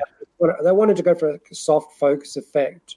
But so, I mean, the Thambar produces a completely different effect than the Biotar. Right. The point I'm trying to make is I think the Biotar is the almost like the quintessential classic lens. If someone with actually this happened quite recently. One of my friends who, let's just say, price is not really an issue for him, and he shoots mostly modern lenses. But he asked me if I had to recommend him one classic lens with the most sort of lovely, unique, vintage rendering, what would it be? And without hesitation, I was like 75 Biotar. Whereas the Thambar, I think, is an abomination. Yeah, and even at the time, most people agreed that. You have to light a photo perfectly for the Thambar to look good. And it actually does take a lot of I mean, I've seen like a handful of photos with it that look good, but like it really is lighting dependent. If you take regular photos with a Thambar, it just looks like you smeared Vaseline everywhere on your subject as well, not just on your lens. It was specifically designed for studio photography with specific types of lighting and specific types of film. Because back then they also used to use they had I get mixed up. It's like, is it orthochromatic film or the one that didn't have very much in the UV spectrum? So they had slow film and they had panchromatic film, and so the Thambar was designed to work with studio lighting, the type of film they had, and what the effect that they were going for. And no comparison. I was only mentioning the Thambar because portrait photography lenses were really, really expensive and only used by professional photographers back then, like prior to World War II and post World War II. I'm glad this is coming out because Leica's own product photos, like sample photos that they issued when they re-released the Thambar, are pictures of like they're outdoor pictures and they look like crap. Yeah, vomiting into my mouth here about the re-release of the Thambar. It's an absolute, it's an abomination. That just, I know you like Leica, and not this. The Leica files can shoot me, but I think that re-release of the Thambar just epitomizes all the stupid crap that is happening at Leica. Oh, I completely agree. Oh man, it's like Leica boys. They just slap a red badge on anything, and we will pay a fortune for it. And just the Thambar had an undeserved reputation because I was reading up on studio photography in the original, like Popular Photography magazine of 1939 and 1938 and people discussing the Thambar, and people panned it. People said it's like a one-trick pony, and all I've got to do is put Vaseline on the lens, and what they're going to charge me X amount of dollars. And the same thing is the new one. It's just crap. And the photographers at the time knew it was crap. But what Leica did, they're always really good at marketing. And so what they did was they got a couple of the really famous studio photographers in Hollywood, and they gave them this lens, and they said, "Listen, we're going to give you this lens, and we'll throw in a camera, and rah rah rah, and all you got to do is hype the fact that you use this lens." And years later, the photographers came out and admitted that, well, it was a terrible lens to use, and it was really only worked in specific lighting, and, it was really, really hard to use, and, it was just a pain, but they marketed it and it got the hype. And so, it's the triumph of hype over substance. Leica today, I think, their biggest competitor is their own history, and they have lost miserably because the crap they're pumping out today is just I find it just so unpleasant. And the re-release of the Thambar is exactly what's wrong with this company today. Yeah. Well, have you seen that new film Ford versus Ferrari? I haven't seen it yet. No. Okay, go and see it because it epitomizes everything in that film, what is wrong with Leica. So basically, the gist of the story is Ferrari's won all these races forever. Wait, spoiler alert. I won't tell you the whole story. Yeah, I won't. No. Yeah, I won't. No spoilers. No spoilers. Sorry, audience. Henry Ford wants to beat him. I won't go into why. And he hires the best, car designers, engine designers, engineers, rah, rah, rah. And they all doing their thing and they're doing really good. But then the PR and marketing step in and they try and everything up like they always do. Well, that's Leica. It's like there's too many marketing and PR people making decisions about stuff they shouldn't be making decisions about, right? It should stay the F away.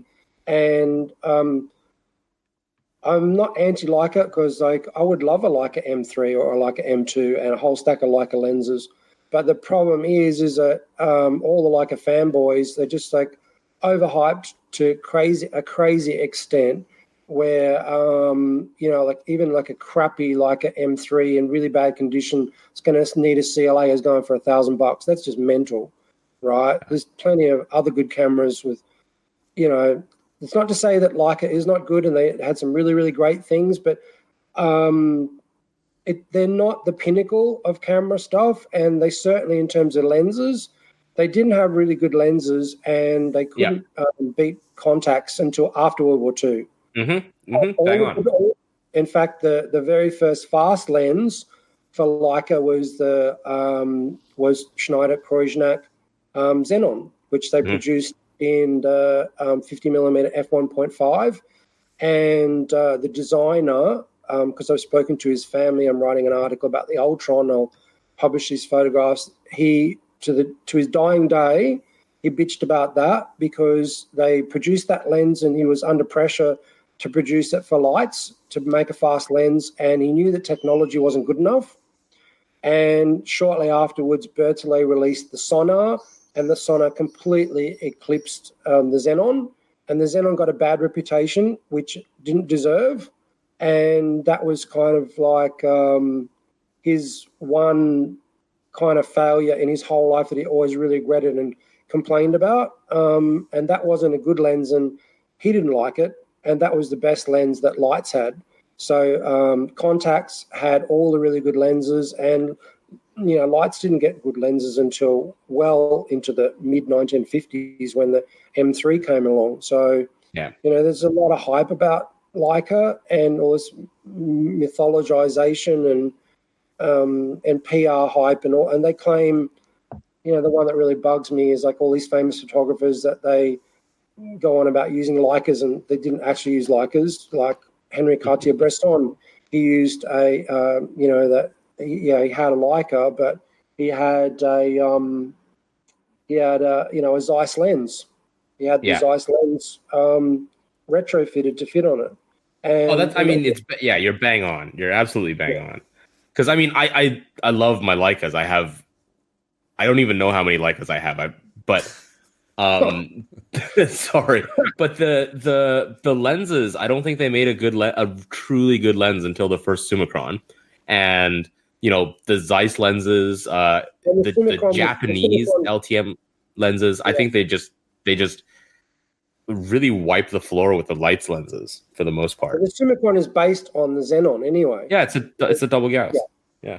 I mean, all they did was because I'm not really up on Leica. Hang on. So they did the 50mm f1.5 Xenon, and then after World War II, all they did was they put a coating on it, and they renamed it. And was it the Summicron? I can't remember. The Summarit. I do have that lens. Summarit. Yeah, the Summarit. Yeah, and actually, I'm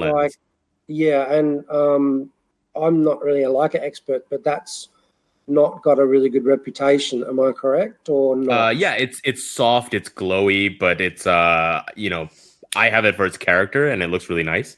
But it's definitely not a good lens by any objective measure. Like the Xenon, which is basically that is a Xenon, but the Xenon so my Xen-R, which is the 5-element Tessar, is probably a better lens than that lens in terms of image quality, sharpness, what you get, which is that's Tessar. So that's really bad. The interesting thing about their Xenon is they licensed the design from Taylor Hobson. Yeah, because I think I'm still researching the history of that because I'm doing another article on the Ultron. So the Ultron, it was the same designer as the Xenon, and basically all of these lenses, like the formulas, are copied from other manufacturers. And I think what happened was that they actually they got a patent in the US and Germany for the Xenon, and they claimed, they got a patent. So obviously, they claimed they had invented it. But I think what they must have realized was that if they're going to market it and put it on Leica with lights lenses, and Leica was selling in UK and the US, that they might get a trademark infringement. So I think what they did was they bit the bullet, and they accepted that the Xenon was based on the TTH, and some of those early lenses were badged TTH Xenon, and then some of them were badged Schneider Xenon. But I think it wasn't. I think that's why they renamed it from Xenon after World War II as well, to kind of get away from that. Although the design, there were none of the Lights Xenons badged with Schneider, but there was a Schneider 51.5 Xenon for Leica thread mount. And that body looks quite different, and that one is crazy rare. I've held one before. That's the one I'm thinking of, Yeah, that's super rare. I don't profess to be a Leica expert, so I'll accept you're the expert on that one. But so we've been through the three. That's my number one lens, and now we come to the last lens. And Simon will like this because, what were the rules again?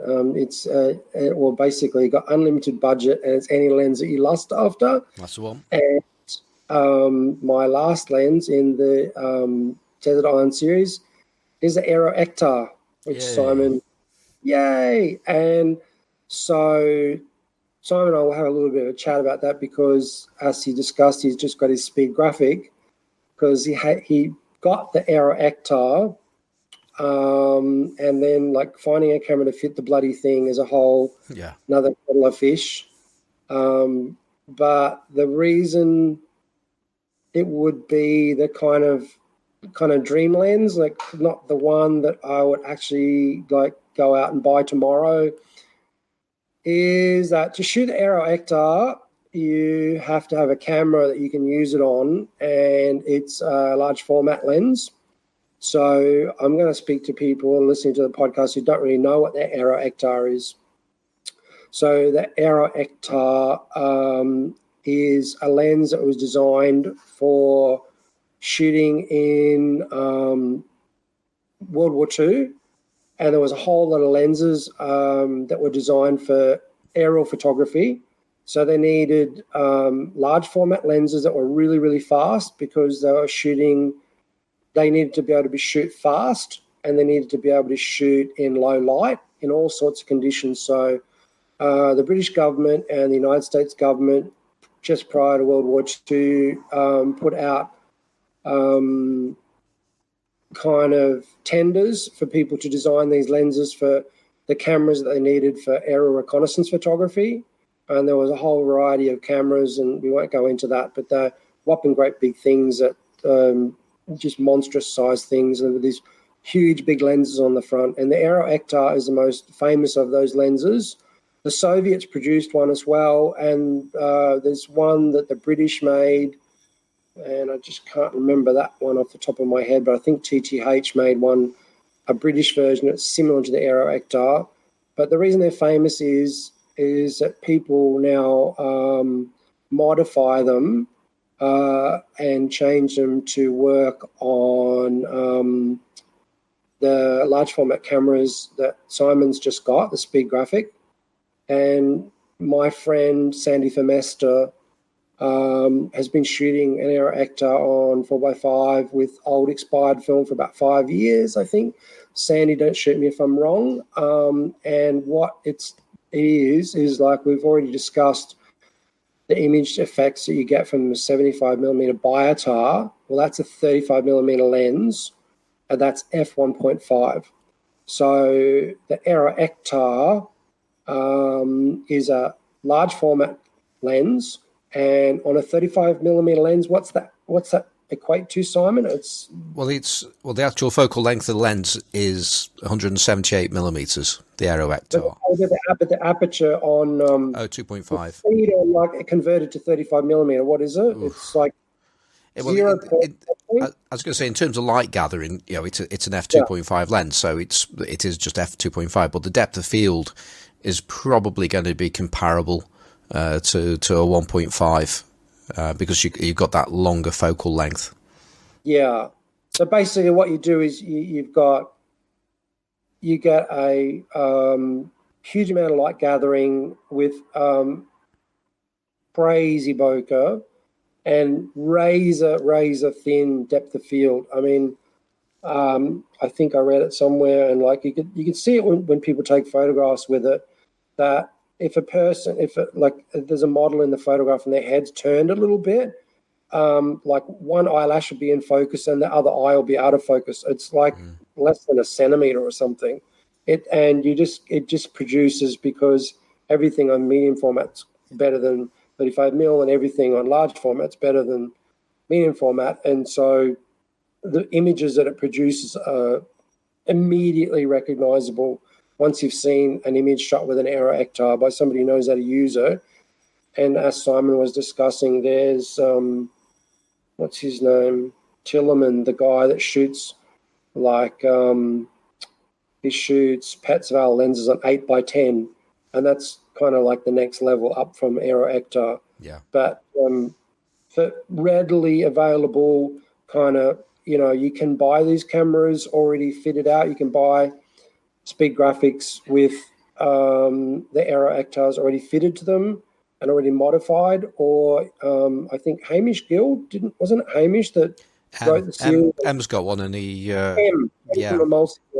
M wrote the series on like how he modified one and how he fitted it and all that sort of stuff. Sorry for mixing you up there, M with Hamish.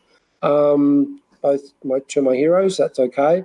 And they're actually the same person, I think.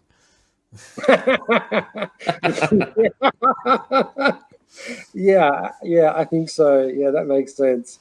And the reason that would be kind of like my dream lens is because to shoot with that lens, it's like a whole nother realm of experience. I mean, you're shooting sheet film, so you've got to have like a home lab and a dark room to develop sheet film. Although I think you probably get sent off to process, but that's what you would do. And you need printing, and it's like a whole nother step up from shooting 35mm to be able to shoot the Aero Ektar. But the images that it produces, this is like really, I can't really think of any other lens. I know there are other aerial lenses that were produced.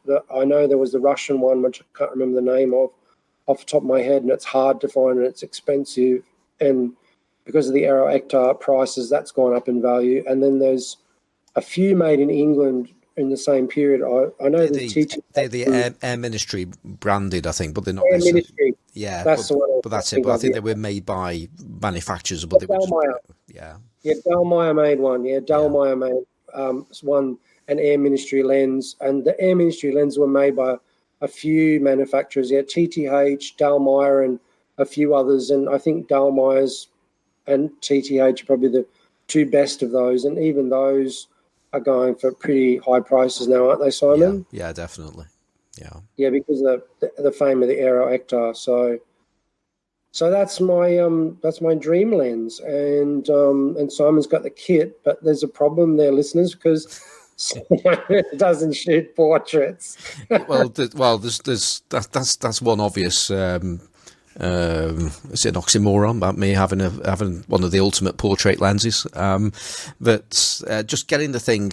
I mean, I've had this Aero Ektar for quite some time, and I think I've spoken about it. The fact that it was attached to its original housing, which would then attach to the camera. I think these were on P-29 aeroplanes. I think that's what they were from. But it's taken me quite a bit of. I've had a fair bit of difficulty in actually getting it removed from its housing because it basically seized to it. But that's been done, so it's been freed. So I bought this lens probably about 18 months ago, thinking, well, I know what it is, I know what it can do, and I just need the camera to make it work. Because technically speaking, you probably could. Well, actually, not probably. You can adapt this to a digital camera, but you're going to be. It's designed to have an absolutely massive image circle. I mean, it's actually designed to cover 5-inch by 5-inch film.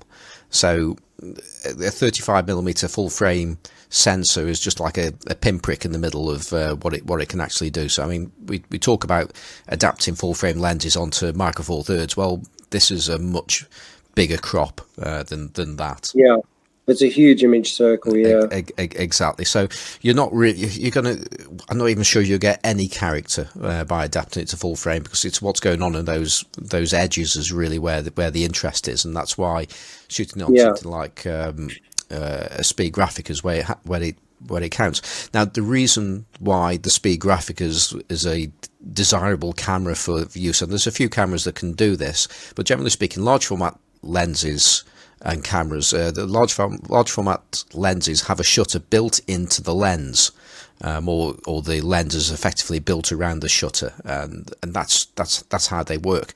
Whereas this lens was never designed that way. It was never designed to be used on a conventional large format camera, and the camera that it would have been used with would have had some form of focal plane shutter. And that's the good thing about the speed graphic, is it's got a really large shutter at the back of the camera, and it's like a blind system, and you wind it up like clockwork and set the shutter speed. And sometimes if you want that's the point, if you want a faster shutter speed, you have to wind it on further, so you keep on going through it until you get the shutter speed that you want to use. So that's what's special about speed graphic, and that's why I'm so happy that I've picked a speed graphic up. But I can't just put the thing on there because it's massive, this lens is, and it won't fit a conventional lens board, because the idea is a lens board clips into the camera, and attached to the lens board you have your lens. But this is way too big to attach conventionally to a lens board. So I'm looking at actually getting one made. There are some people out there that are selling these as well, but I've got a local contact with an engineering company, so I'm going to see about having one of these things made for myself, assuming I can get it done at a cost effective price. So when you find somebody who's going to do a laser cut one for you? The problem is not so much the lens board; it requires a thread. Right. Yeah. Okay. So I mean, there are a couple of ways you can do that. You can effectively put a cylinder onto the lens board with a thread in there, and then just screw it in. Alternatively, you could make a sort of hollow out the lens board, pop it through the hole, and then put some kind of clamp on the back of it and tighten it to the back of the lens board. Those are the two obvious ways of doing it. I'm looking at going down the route of having a screw-in section onto a lens board, but I think it sticks out about 19 or 20 millimeters, and that area is then threaded, and then you just screw it into that, and then you just clip the board on.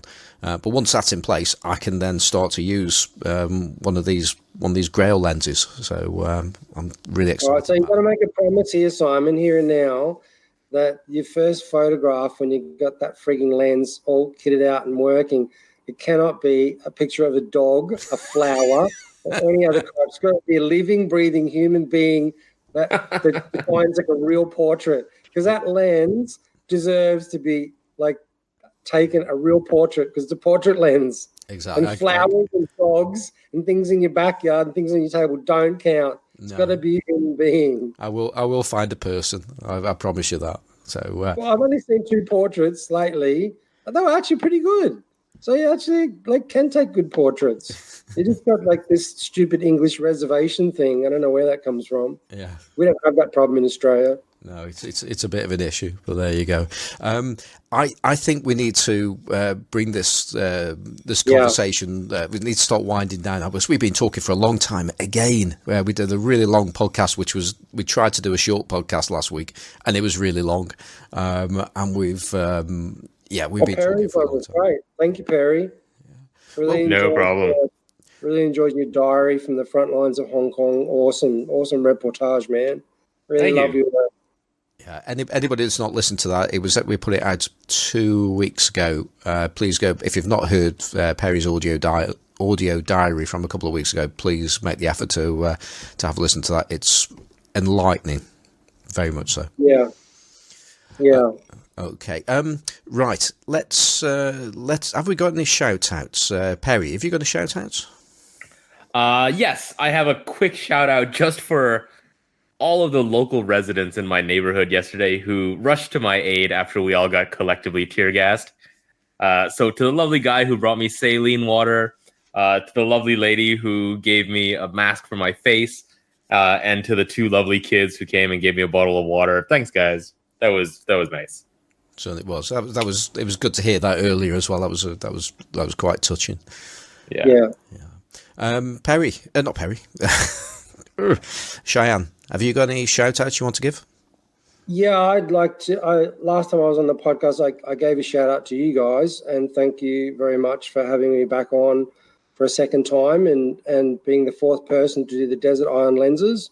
That's kudos. That's really nice. I appreciate that very much. But I'd like to give a shout out to my publisher, James Toccio, who runs Casual Photophile, and like lots of people around the world that I admire, like, Hamish and M and you guys and Bellamy from Japan, Camera Hunter, and loads of other people. I just go on, and Stephen Dowling, and loads of other people that admire and inspire me.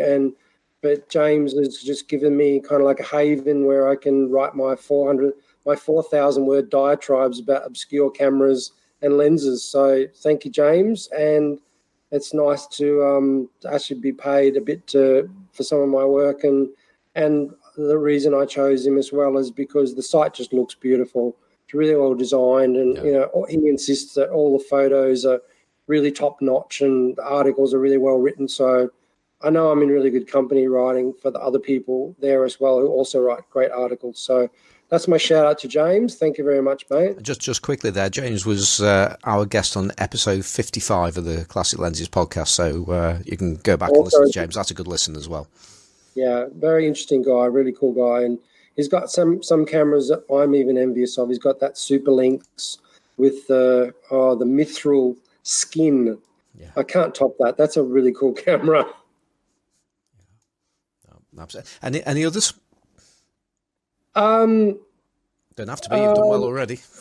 Yeah, I've named most of the people, and there's just really too many people to name. I mean, it's just everybody that is kind of that I named already, and everybody knows all the bloggers and writers that are writing about film photography and lenses, and everybody pretty much does this for little money or no money, and I just think that wherever possible, I would like to say with like Bellamy with his film, and with Stephen with Cosmo Photo, and other people like that.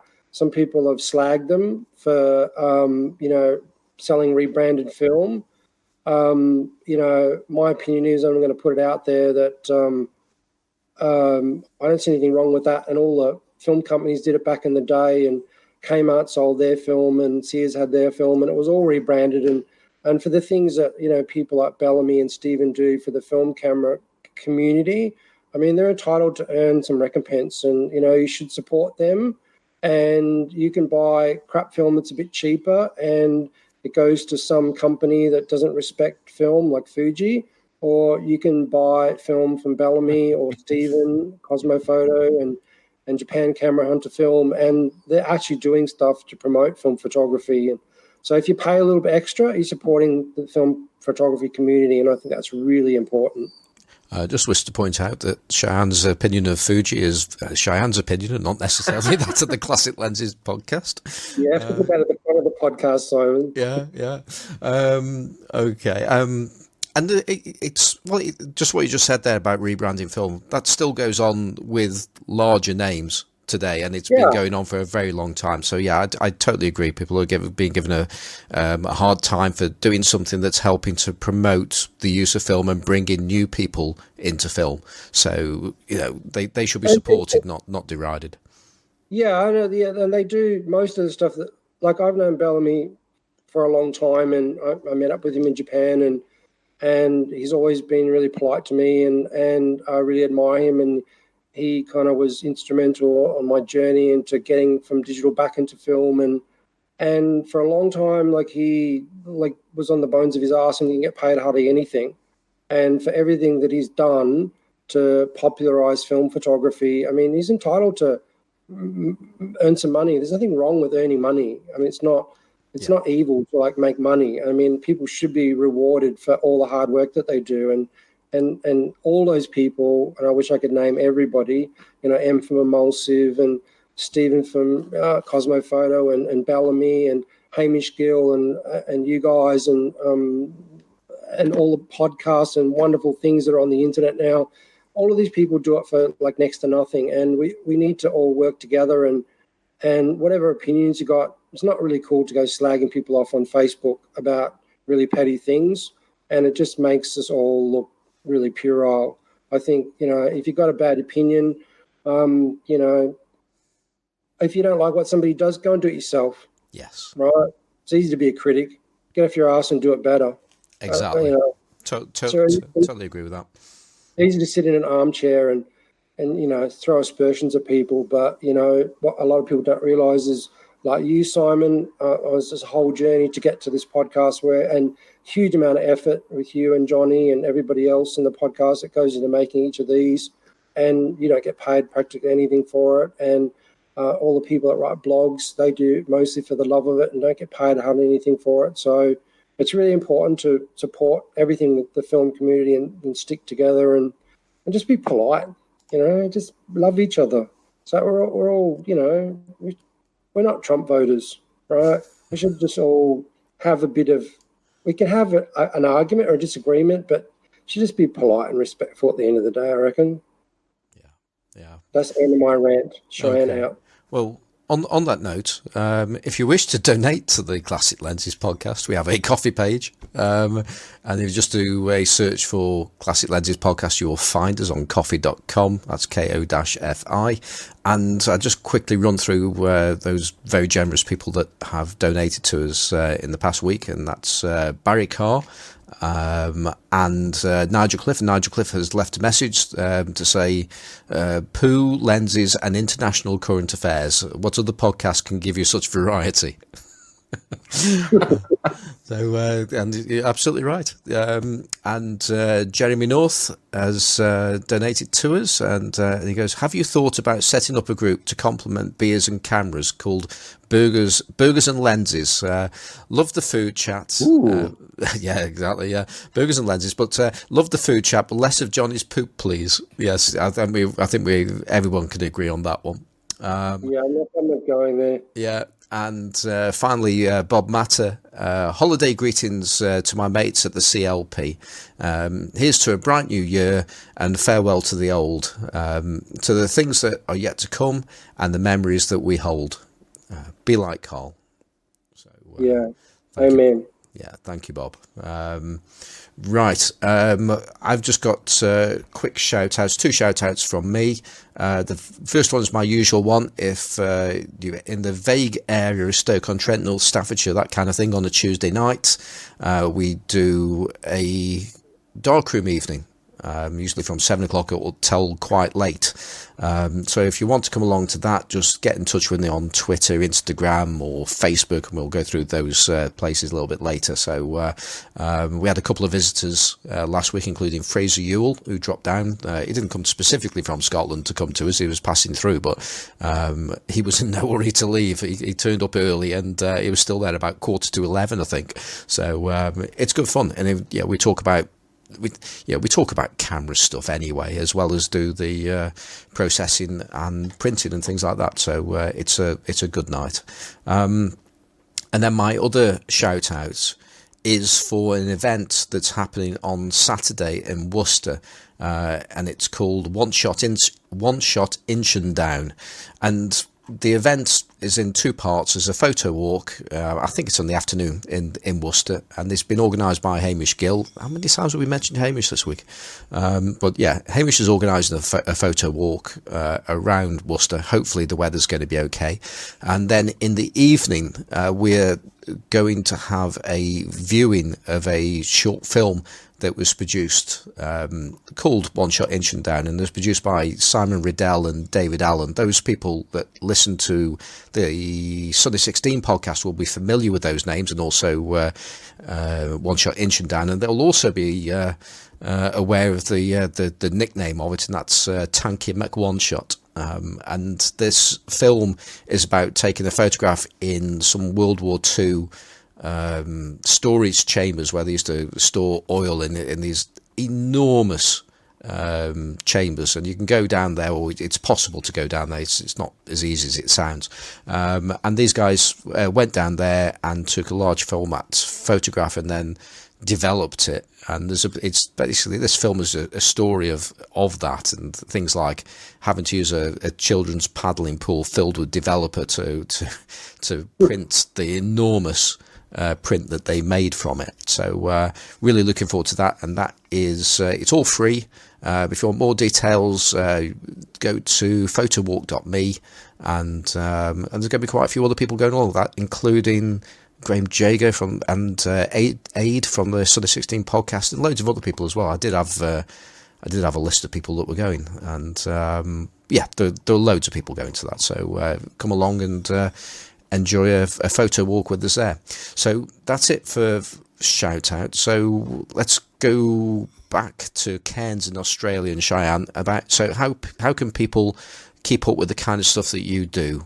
And you talked about casual photo file, but what else? Yeah, all my articles, some older articles I did, you'll be able to find them if you just Google my name and photography. I did some for Japan Camera Hunter and some other blogs, but most of my recent ones for the last year or so are all on Casual Photo File. If people want to see my photographs, majority of them I upload to Instagram. I'm at Big Shot Photos. I'm on Facebook as Cheyenne Morrison Photography. And I'm really bad with Flickr, but I'm on Smug Mug. So it's I think it's Cheyenne Morrison.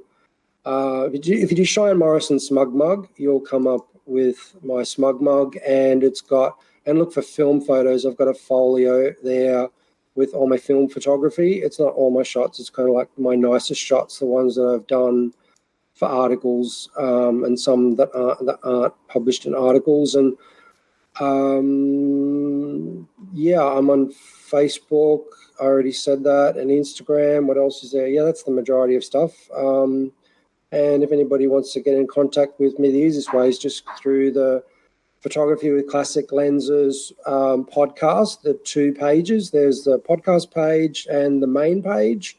So I post in there, and I usually make snide comments about other people's photographs or lenses. And I'll send Simon and Perry some images and some links to the 4 lenses I discussed in Desert Islands. I've written articles about all 3 of them. Yeah. So I'll send the links to the articles about those 3. I haven't written anything about the Aero Ektar because it's a dream lens, so I can't write about that yet. But Simon's going to be taking beautiful portraits soon, so he can write an article about it. Well, I'll definitely be taking portraits anyway. So yeah, I look forward to that. Yeah, no, me too. Cheyenne, it's been a pleasure to have you on again, and hopefully this is recorded properly, because famously we had a one-to-one chat once upon a time, and only your voice was recorded. So yeah, and that was a really good one too. It was probably the second best podcast we ever done. The best one, of course, was the one with Carl and Johnny, which we also lost, and then I think yours was the second best podcast, which we then subsequently lost. So yeah, it's been great to have you back on. So thank you for being our guest again. Yeah. No, thank you for having me, and in very high. What do you call it? Highly regarded group of people that've been on the desert island, which is a really cool thing to do, and I appreciate that really very much, Simon and Perry. And really, really cool chatting with you guys, and I appreciate it very much. Oh, well, you're more than welcome. So, Perry, what are your contact details and things like that? Well, my phone number, address, and ID.